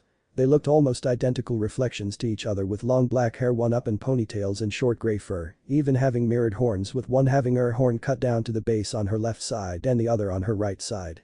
However, there were a few subtle differences that helped tell them apart. The one who spoke was the one with short left horn, also had a very cute little tail, a little ribbon on her untrimmed horn, large breasts, and her bangs loose so they dangled over her forehead. She exuded a lot of confidence, smiling widely as she tossed a pouting Baozi aside to a clone. Meanwhile, the ox girl with a short right horn had a much longer tail that reached her knees, and more petite chests, and all her hair tied back properly. And unlike her mirrored counterpart, this girl was a lot less outspoken, shrinking into herself a bit while tapping her knuckles together shyly. Oh Shinjin, Bingen, hey it's hey, and for some reason Naruto seemed very nervous upon seeing the two of them, sweat beading up on his brow as he took a step back from the pair. Hello to you too big boy, it's been far too long. Shinjin, the confident one, purred out while sidling up to the nervous blonde and nuzzling against his side, intentionally mushing his arm between her breasts. Naruto tried to take another step back but was cut off by Bingen, who quietly latched onto his other side with a blush. It's good to see you again. It's a pretty big day today, we should really celebrate this in style, don't you think? There was absolutely no doubt in anyone's mind exactly how Shinjin wanted to celebrate as she playfully danced her fingers across the whiskered teen's chest. Shinjin, we've talked about this, Naruto said with a sigh, wriggling an arm free so he could swat the seductive yakai's hand away. I'm not interested in joining one of your little wrestling matches. That is final. Oh come on, how do you know if you don't try it out at least once? We'll even go easy on you, since it'd be your first time. The pinky promised, Bingen whispered softly, one of her hands slowly inching up the bottom of his shirt until he swatted it back too. Little help here please. The whiskered blonde pleaded to his fiancée as his face slowly turned redder and redder, especially when Shinjin started wiggling her tongue in very suggestive manners. Wah-wap, ow. Oh wee. Thankfully, he was saved when a ladle shot out and whapped both ladies on the head before boomeranging back into a less than amused dude's hand. That's enough you two, knock it off or I'll bust out the ice baths. Ow, killjoy, Shinjin grumbled, rubbing the growing welt on her head while shooting her feline sister a dirty look, though she reluctantly let Naruto go. However, her frown swiftly flipped right back to a grin not even a second later as she glanced at Bingen, who was still clinging to the blonde. Alright, we'll stop right after this. With no warning the right horn ox girl grabbed the front of Naruto's shirt and pulled him down to eye level. The otherworldly young man only had enough time to grunt in surprise before his lips were locked by hers in a deep kiss. His eyes went wide when he felt her tongue slipping right into his mouth and started pillaging every crevice it could reach. Before his brain could even process what was happening, it completely short-circuited when a slender hand snaked into his pants, slipping right under his underwear and grabbing a hold of little Naru. If you ever change your mind, Bingen whispered into his ear while quickly yet masterfully stroking him off, getting him up to full mast almost instantly with her tender touch.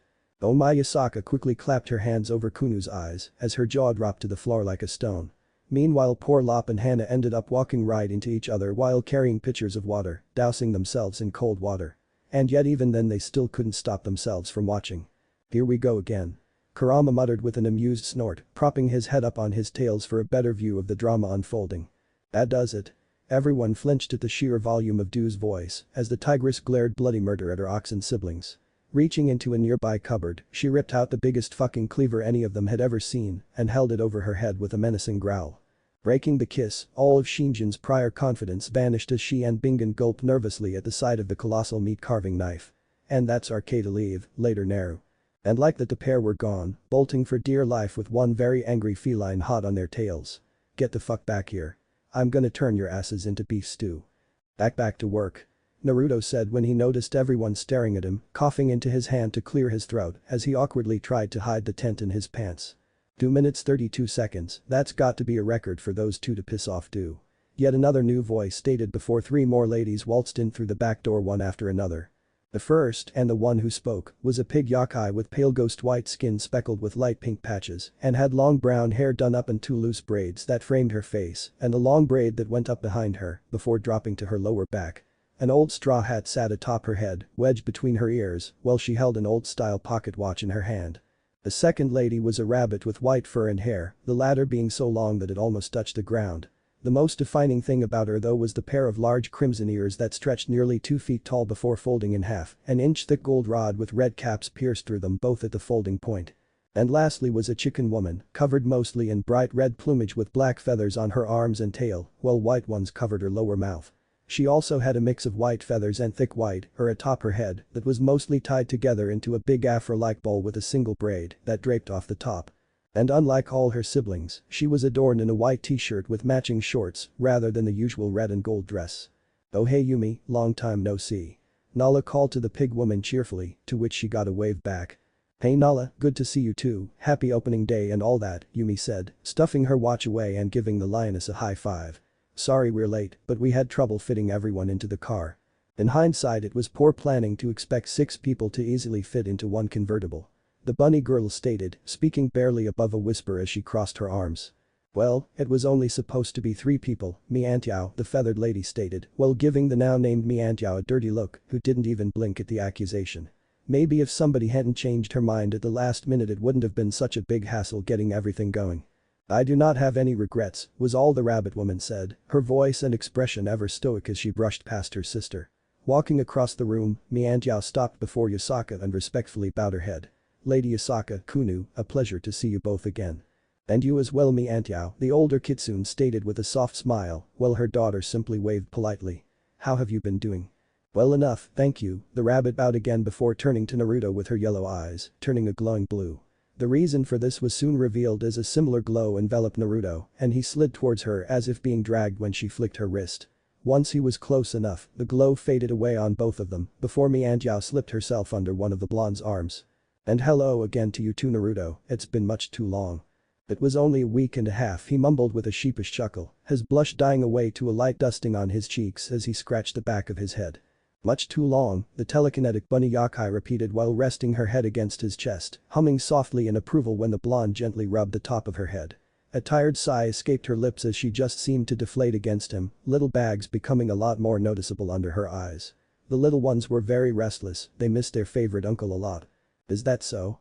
I guess I'd better make it up to them and you later then, Naruto said, getting a soft mumbled agreement from Mi Antiao as she nuzzled further into his touch.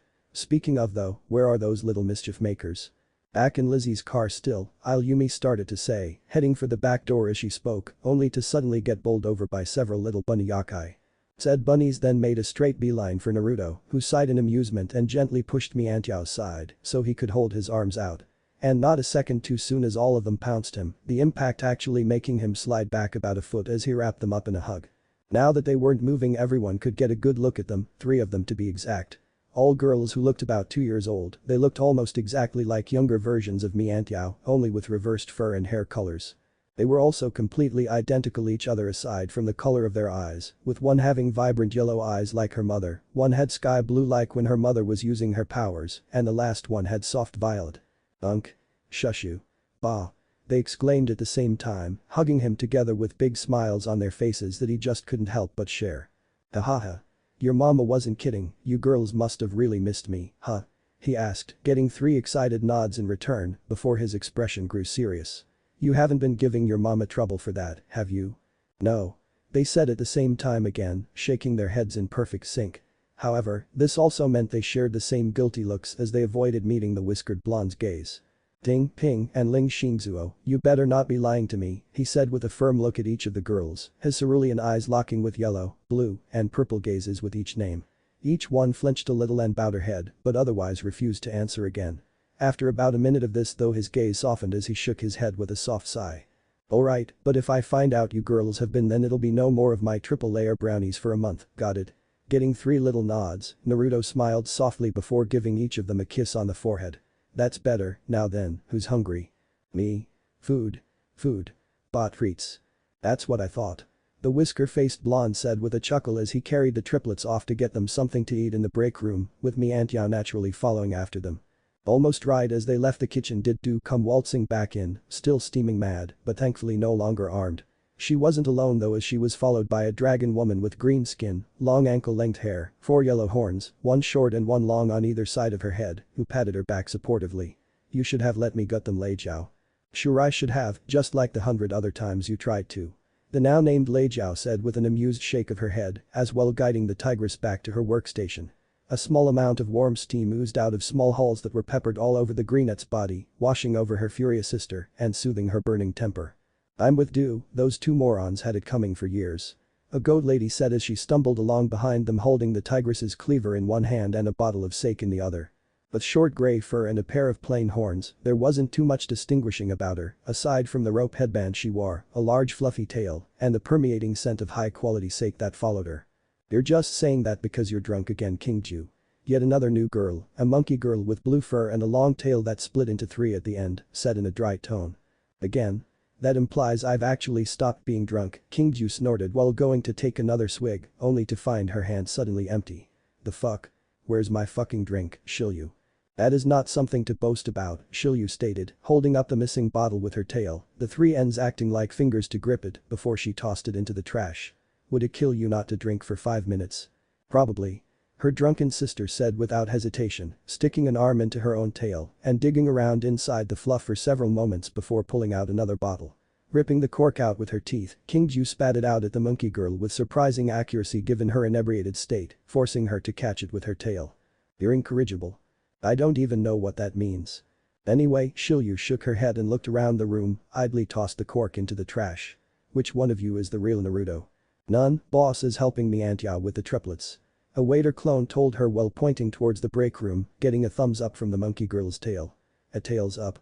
Gotcha, I'll go help them too, those three can be more of handful than this drunk at times. She said, jabbing a thumb at Kingju, who flipped her off while chugging down her sake.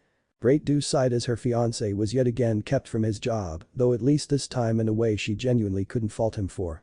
But that still left her to deal with most of her siblings who invaded her kitchen, including two certain oxen who didn't think she would notice them sneaking back in. Which she did. All that's missing is Gu and Tang for a whole sibling reunion. Heyo, are we late? I just had to jinx it, the tigress facepalmed when said two sisters waltzed right in not even a second later. Tonight was going to be a very long night, she could already tell. In the break room, half an hour later. Ding, Ping and Ling were all seated around a small colorful children's table, slapping their hands against it in excitement. Mianjia was nearby in a rocking chair, enjoying a cup of tea while conversing with Shilyu, both making sure to keep a keen eye on the little ones, but otherwise allowing themselves to relax. Meanwhile, Naruto, who was out of his uniform, was over at a smaller personal stove stirring a pot, humming a cheery tune under his breath. Alright girls, I hope you're hungry because I made your favorite. He declared as he grabbed a trio of bowls and flipped them onto his arm, balancing them with practiced ease while he ladled the pot's contents into them. Setting it aside, the blonde plucked up a couple pairs of chopsticks and made his way over to the triplets. Said girls stopped their antics almost immediately when they heard Naruto speak, their eyes sparkling as they stared at the bowls in anticipation. "My special homemade vegetarian miso ramen with extra soy sauce," Naruto said while kneeling and letting the dishes slide down from his arm onto the table, each one coming to a prefect stop in front of a bunny. Trying to set down chopsticks down beside them, the whisker-faced young man couldn't help but chuckle when the wooden eating utensils were pulled out of his hand by a familiar blue glow and flew into the girls' grasps. Snapping them in sync, they were ready to pounce upon their meals, only to stop when Naruto cleared his throat with a stern look. "What do you say first?" Ding, Ping and Ling pouted impatiently, but still put their hands together and bowed their heads a little. "Thank for food." "Better, now dig in." The triplets didn't need to be told twice as they all but pounced on their food, broth and noodles, splashing everywhere much to Naruto's amusement. "Guess we still need to work on table manners." "It's a work in progress." Mianjiao said with a nod while Shilyu snorted. "Figures you ended up getting them hooked on that stuff eventually, I swear if it wasn't for Do you'd eat that for every meal." "Are you saying you don't want any?" Naruto asked coyly while holding up another bowl that was almost instantly swiped from his grasp by the brunette's three-tipped tail. "Heck no," she said before eagerly wolfing down the noodle dish, ironically eating even more messily than the little girls were. "I wouldn't turn down your cooking even for $1,000,000. "That's what I thought," the sole human in the room said with a smirk, setting a plate of salad down for Miantiao, earning a soft thanks from the mother of three as he took a seat beside Shilyu. "So how have things been? We haven't seen each other since the family Christmas party." "It's been about the same as it always has, traveling the world, seeing the sights, still trying to find that perfect place to set up my dream gym." As she spoke, the monkey girl pulled out her phone, sidling up close to Naruto so she could show him a bunch of pictures. Some were selfies of her, usually hanging around or off of some historic world landmark, others were of funny things, like misspelled signs, but predominantly there were pictures of landscapes. "I found a few spots that I really like, but I'm just not 100% sure. Like check out this one I found in the US, it's got this nice little lake that'd be perfect for doing laps or relaxing after a workout." "Oh, that is nice." Naruto had to agree upon seeing a picture of a clearing in the middle of a forest with a beautiful lakeside view. "Yeah, but then there's this one over in Australia." Shilyu swiped the screen to show a red stony landscape with a canyon river. "It could be a great spot for people to really build character at, you know." "Also true. But then there's this one that..." "Hey Naruto," the monkey lady was cut off before she could show him another picture by Diane, who strolled into the break room carrying several papers. Heading straight for her boss, the former governor handed him an order form. "Sorry to bug you on your break, but we just got a big order and they paid for express delivery. I tried to give it to one of your clones, but they insisted you'd want to handle this one personally." The blonde raised a brow as he looked over the sheet curiously, his eyes zipping over the paper curiously. After a few moments though they lit up in recognition before he nodded his head with a sigh. "Ah, right, the usual Nico special for Kuo. Yeah, I'd better take care of this one myself, thanks Diane." Hopping to his feet, Naruto was enveloped in a puff of smoke which quickly cleared to reveal him back in his work uniform once more. He did a quickly double check of himself, straightening up his apron. No. Before he was tackled by Ting, Ping and Ling once again. Ding grabbed his leg, Ping latched onto one of his arms, and Ling hopped right up to his chest, the three of them clinging to the whisker-faced chef with all their adorable might. "Here we go again." Mianjia muttered, her lips briefly curling upwards into a tiny smile. "Ah, come on girls, none of that," Naruto said as he tried to pry the young bunnies off so he could go. However, every time he managed to get one loose, she'd just clamber right back on while he was trying to get another one free. Ling in particular absolutely refused to budge even an inch, or more specifically he couldn't bring himself to move her whenever he saw her quivering violet eyes welling up with tears staring back at him. "I'm sorry but Uncle Neru has to make a delivery real quick, I'll be back before you know it." The end. Thanks for watching, also remember to subscribe and like this video. See you in the next video.